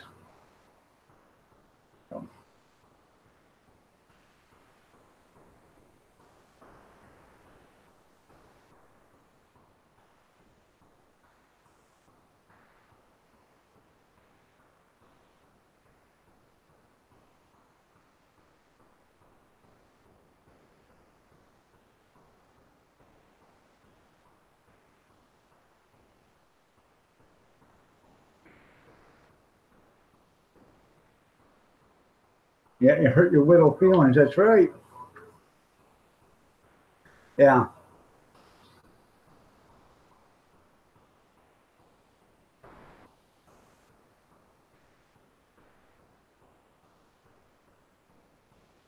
They probably all have, Tim.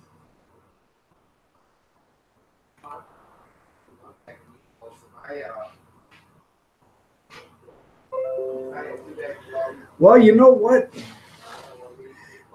Then they outlaw the letter J period.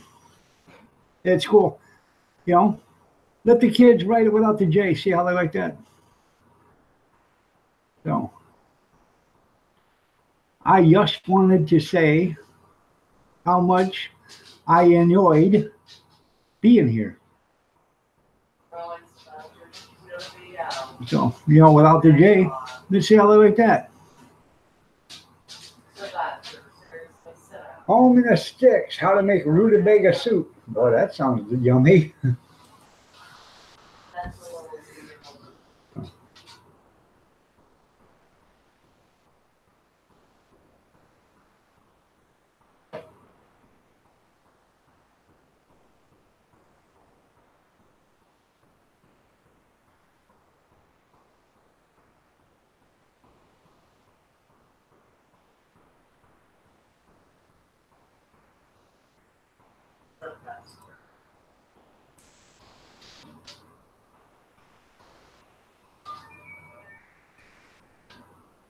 Crystal Justice, good morning. How are you doing? Nice to see you here.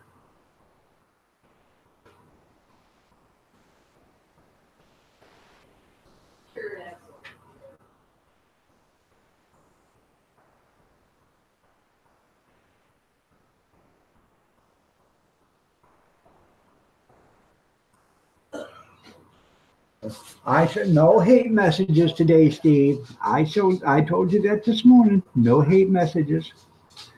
He never did anything to you. He's been really good to you. You brought everything on upon yourself of being naughty, naughty, naughty.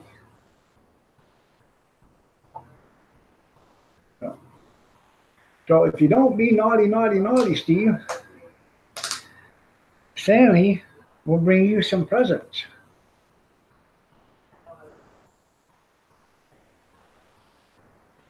I am ready for Christmas. Yes, Crystal. Are you?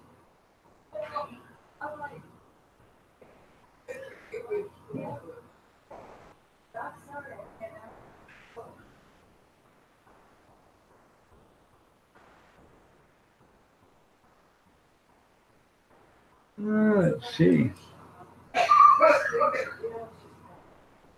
Merry Christmas from the Drone Network. Wacky Wednesday. Parkaroo, Erasable Gel Pens. Wacky Wednesday, Friday and Johnny's. Frankie and Johnny's. Guys, check out Crystal Justice.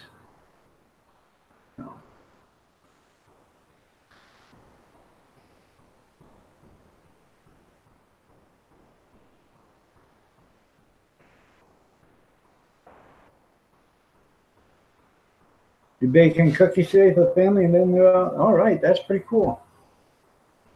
You're welcome.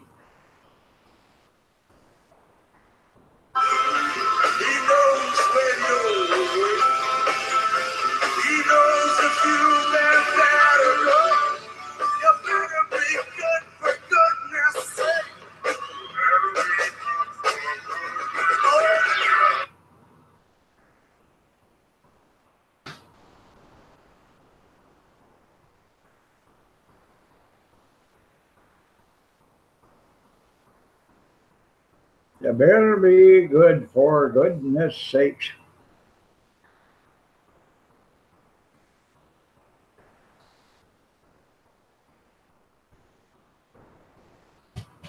That's right. That's exactly how it happened.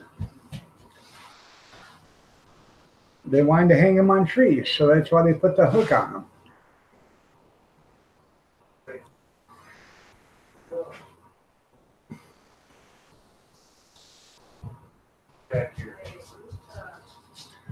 That's how it was made.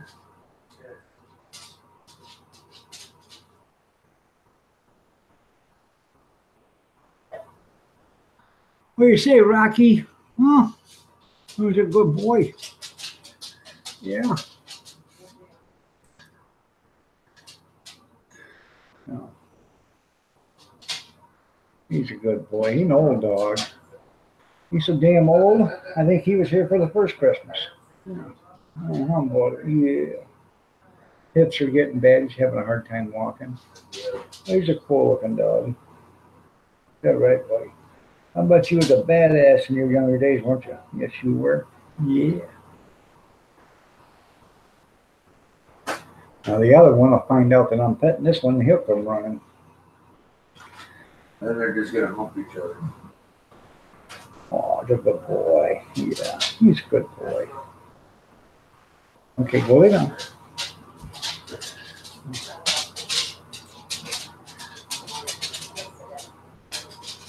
I like old dogs. I used to give old dogs biscuits and stuff when I was on the garbage route. I always take, milk bones with me or whatever. And then you get an old dog come walking out to you, give them a milk bone.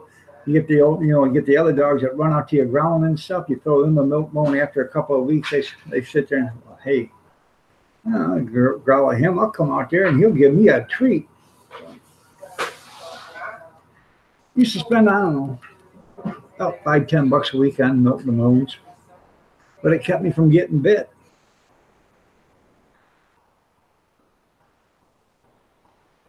No, it wasn't clickbait, Sharon. Santa was here already. He was going to spend the rest of the day, but there's some little children here, and I didn't want to, or he didn't want to do that in front of the little children. You know what I mean? So, he was here for about a half an hour. He planned on being here till 9:30, but when we planned all this was like 2 weeks ago. So, and plans changed last night. So, but he did show up, and the two little ones were sleeping. He walked in and he took a look at them, made sure they were okay. But, he don't want them to see him. That's why. Trust me. You can go back and look at around an hour and 2 or 3 minutes into the stream, and you'll see it. Faith in the Fallen, Merry Christmas. How are you doing? Nice to have you here. Check your channel. Oh, Sammy was here. Merry Christmas.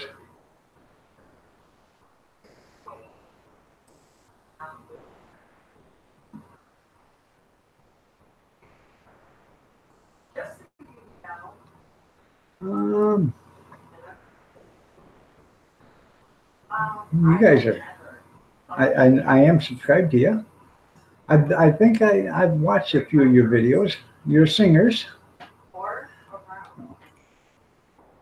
My wish list original Christmas song. That sounds pretty cool. The Times original song. Yeah, a bunch of original songs. Guys, check them out. You haven't showed them any channel love? Show them some channel love. That's right. Thumbs up for Iron Dog. Thumbs up. Iron Dog.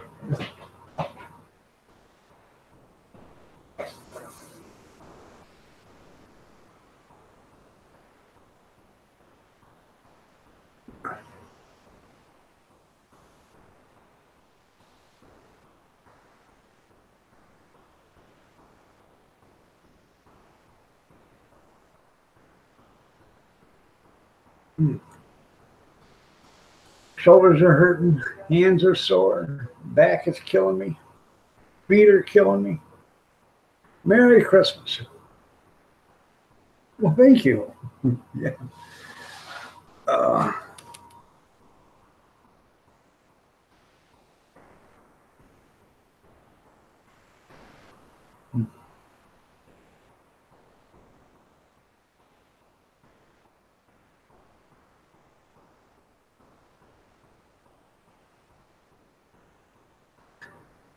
I'm tired, actually, and I slept most of the night. I only got up 3 times.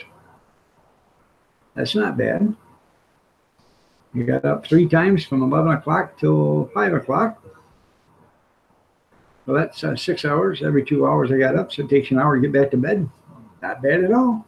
Not bad at all. Just think of all the sleep I got. So. All right there, Margie.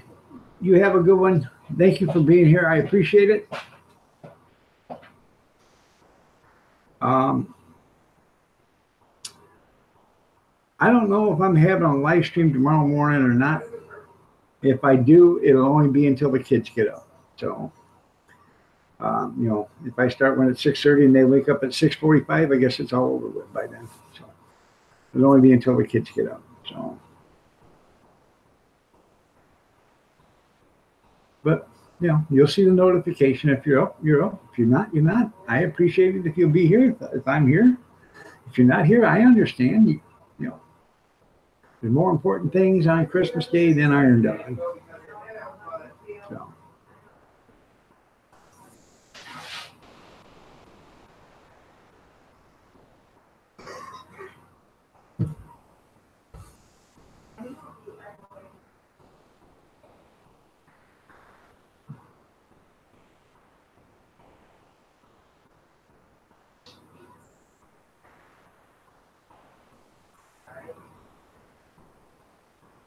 Shut up, you talk too much.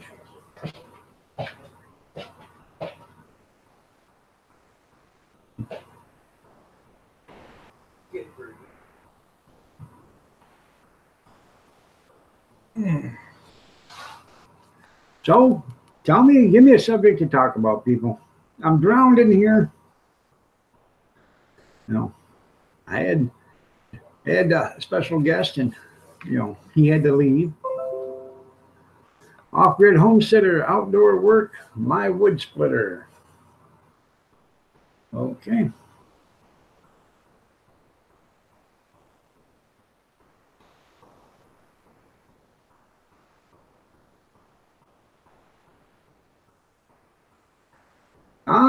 She's doing okay. I think today is probably going to be the last day because all the foam is out of it. Everything's sinking to the bottom. So I might take it in and re-rack it into a different container and see what goes on through there. So.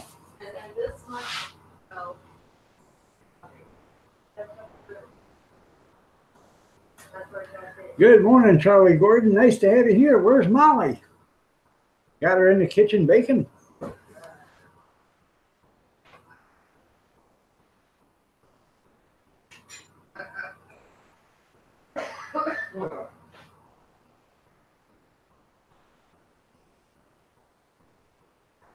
It's not bubbling that much anymore. So, and I got the heating pad on.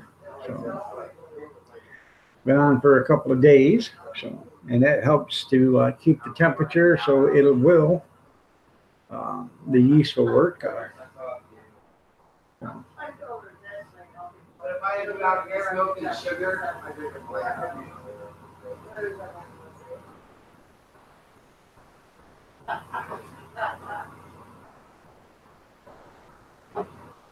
I know she's stalking me.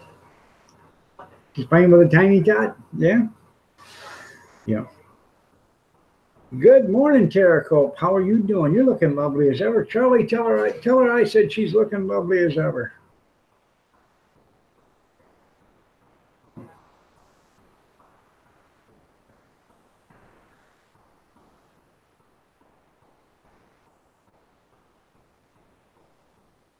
What do you mean? You got your mom and your grandma and your sister and your nieces and nephews and your brother-in-law and stuff. You got family for Christmas.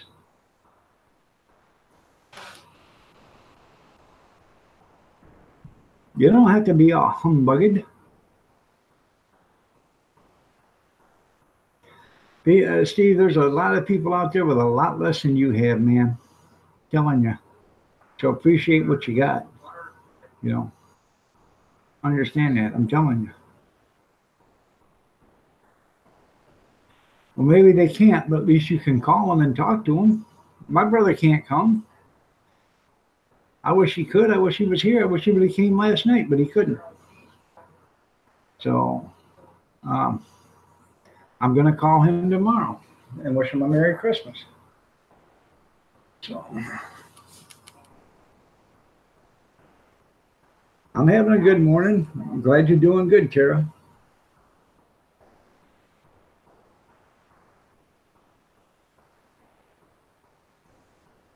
Oh, I understand the alone feeling myself too. I just, you know, just because they're not around you doesn't mean you have to be all bummed out about it.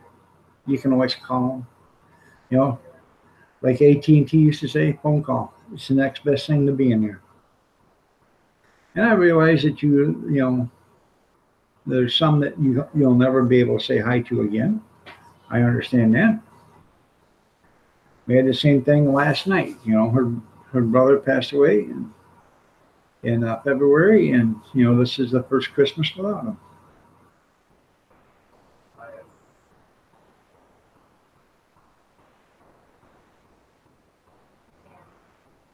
All right, just keep your heads up. So,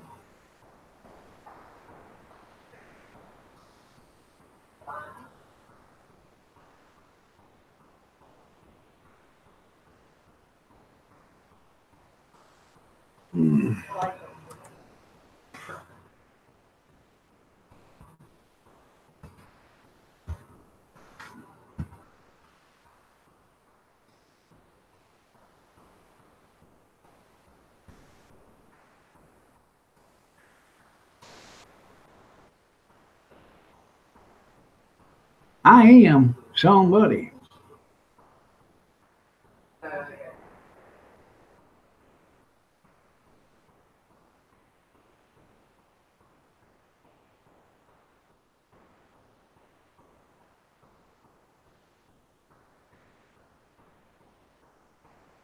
Looking out for the little guy. That's right. Standing tall for the little guy. Looking out for the little guy. That's right. So, you love them hashtags? Well, thank you, Tara.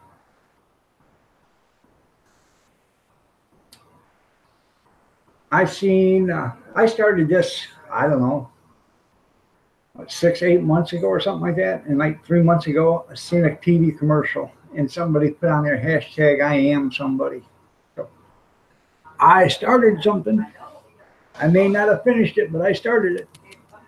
Good morning, RG. Nice to have you here.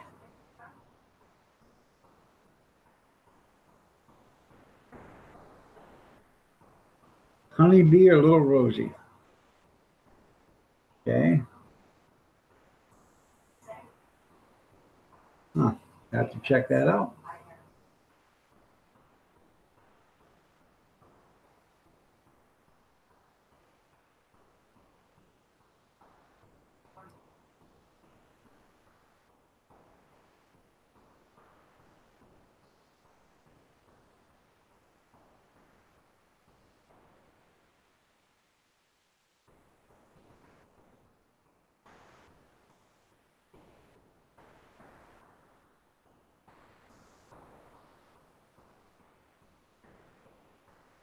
I'm looking.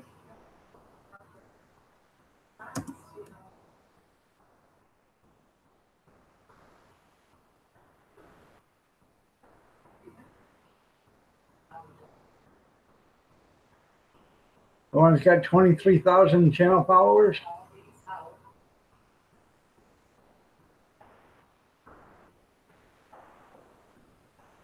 Hmm.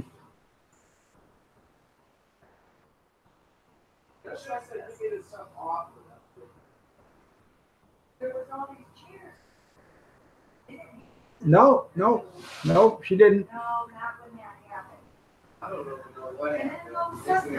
Nope, I volunteered to do everything. That's right. I started a revolution. So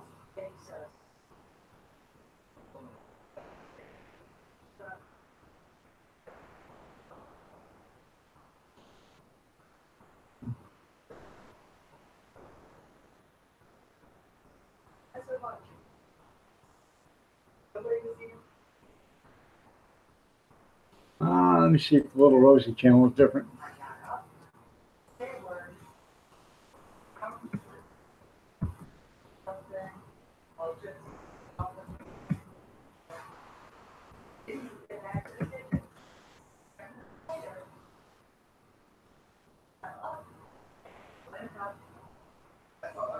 Okay.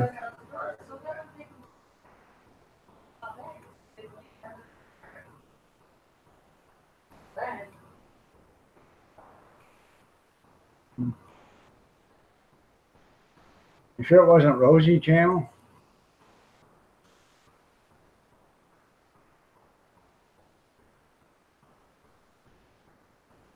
Okay, little Rosie and B. Okay.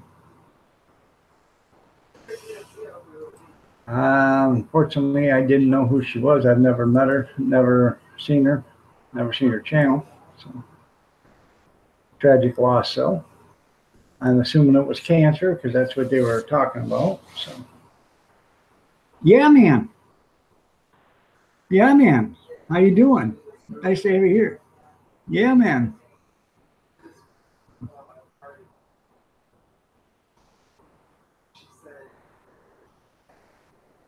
Thing I think about when you say yeah, man, is Cool Runnings with John Candy. Yeah, man. You're welcome. You're welcome. You're welcome. Yeah, man. Nice to have you here.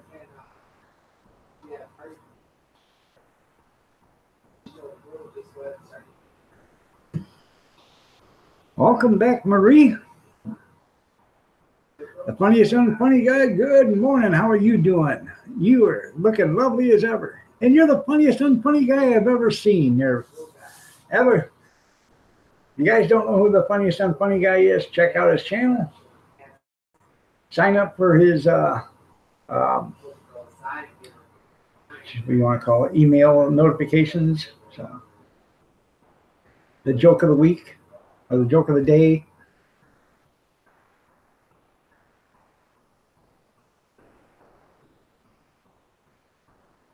Oh yeah.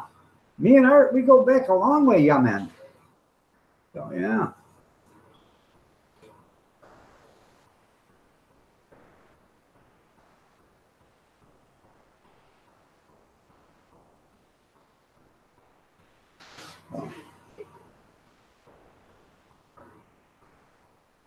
I knew Art when Art was Art instead of Reaper Man, the Lawnmower Man. How you doing?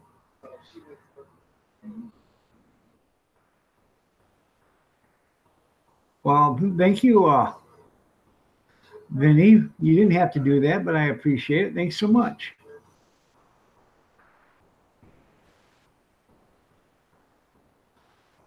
Hopefully you're having a good Christmas too. Isn't it Christmas? I just love Christmas time. And it's not because of, whatever the gifts. I think it's just the season. It just is magical to me. It makes me want to remember the good old days and stuff, Make the planet laugh. That's right. So, all right, there, Vinny. You have yourself a great day, man. I thank you very much. You have a Merry Christmas. Have a Happy New Year. And one of these mornings, I'll swing in and say hi. There is no snow yet, man. It was warm. All right, there, Vinny. I'll tell her. No.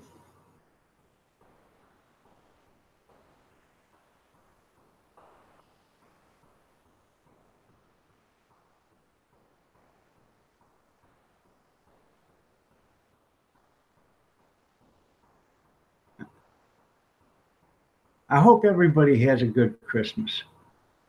It may not be the most perfect Christmas, but hopefully you all have a good Christmas. And it's a time for remembrance, time for family. It's time to be together. Don't let one bad apple ruin the whole bushel. So let's go back in time. Call of Booty, WW2, second try. Written in Blood just went live again. So.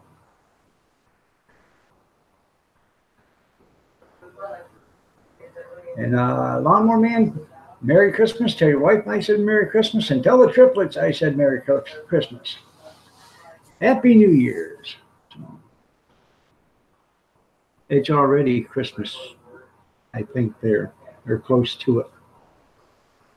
There's 16 hours behind or in front of us. Yeah, I think it's Christmas there already. So, I know, Sharon. I understand completely. Tomorrow is actually my dad's birthday, and so it's hard for me too. But I know my dad wouldn't want me to be a Donnie Downer, so or a Debbie Downer or whatever, a Donnie Downer. So you know, Golden Freddy, how are you doing? Nice to have you here. Where's Timmy at? Is she swinging pizzas up in the air, getting ready for the Christmas Pizza Fest?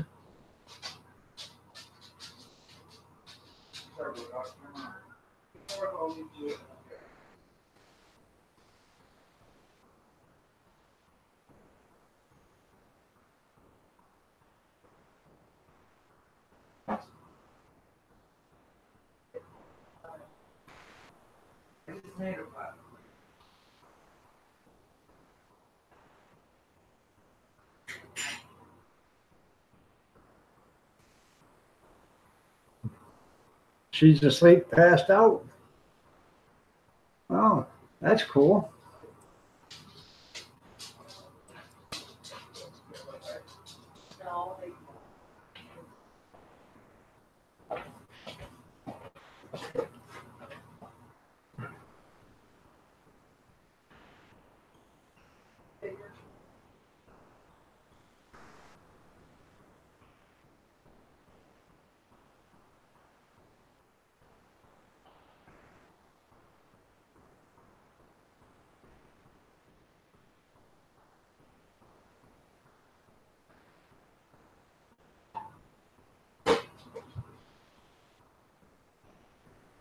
Uh, Let me see. Keith, my father turned 74 on the 4th of this month. Okay. Well, that's pretty cool. Yeah, I remember you saying that your dad turned 74. Yep, he'd also want you to be married. That's right.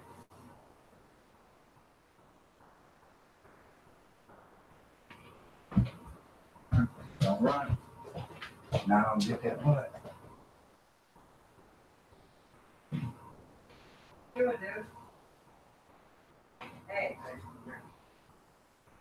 I know, Sharon. I understand. I understand completely. She probably overslept. Yep, I understand completely. Sometimes that's the way it is. So,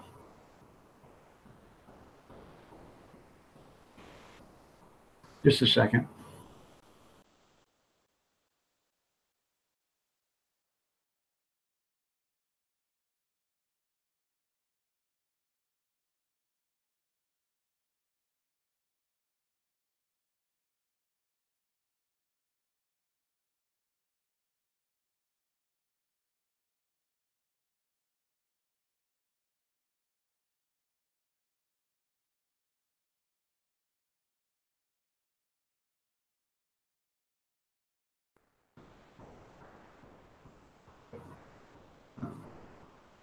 I will pray for you, Sharon. I will.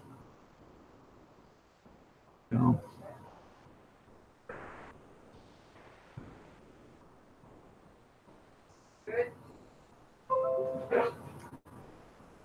a package from Gene. Merry Christmas.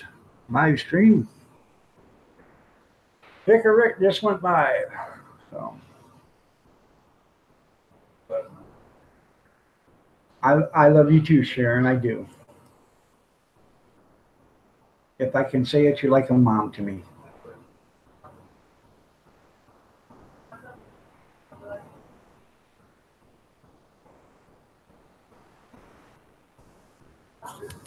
Oh.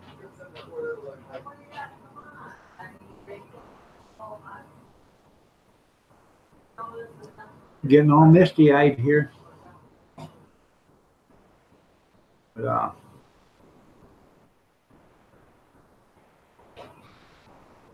I gotta go see my aunt again today. I was there Saturday, and I took her some wine. And I was down in cellar or pantry the other day, and I'm moving around stuff and found a bottle of wine that she wanted. I said, "Hey, I found a bottle. I'm bringing it out to you." She said, "Okay." So, actually, it's in a quart jar. So they got jarred up. And somehow got put behind some tomato juice. So, I don't know. I was moving stuff around yesterday looking for something, found it.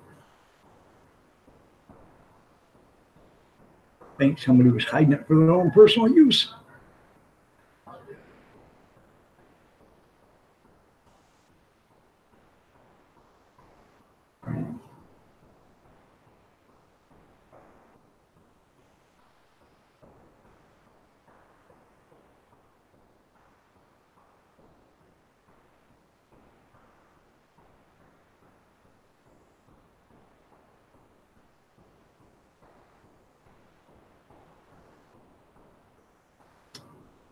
So,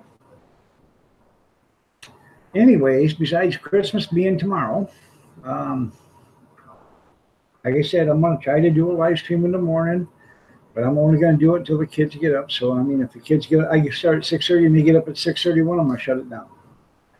Sorry about that, but family does come first before YouTube, and I'm not that you guys don't come first. You do, but during the day, I'll stop in if somebody's having a live stream or something after we get everything, the gifts and stuff done. I'm gonna put a ham in the crock pot tomorrow, and that's what we're having, or in the roaster, and that's what we're having. So, Jerry's Woodshop, good morning. Nice to have you here. That's right, them Chinese hacking skills paid off for Bobby Emday there, Jerry. So, absolutely, positively. Yes, sirree. Yes, I have. So, I got like 5 or 6 hams out there in the freezer. And I was thinking, man, do I want to bring one of them in and thaw it out, or should I just go to the store and buy one that's thawed out? So, right now, you can probably get them for 99 cents a pound. So, yeah.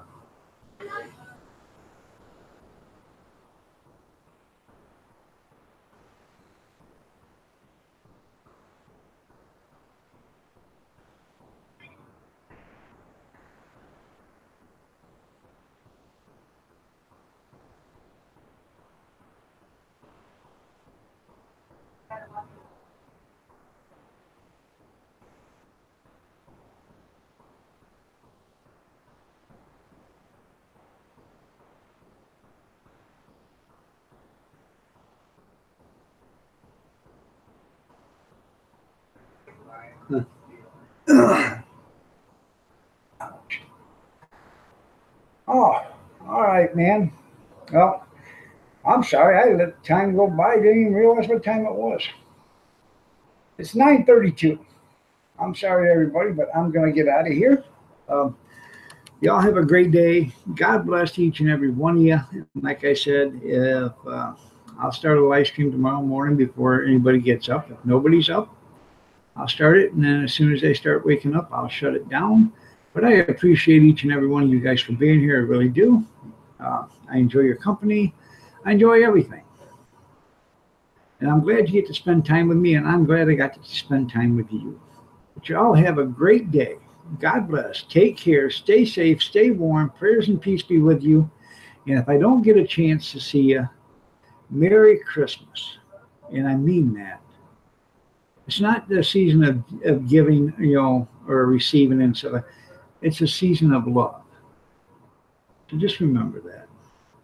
Merry Christmas, everybody. God bless you all.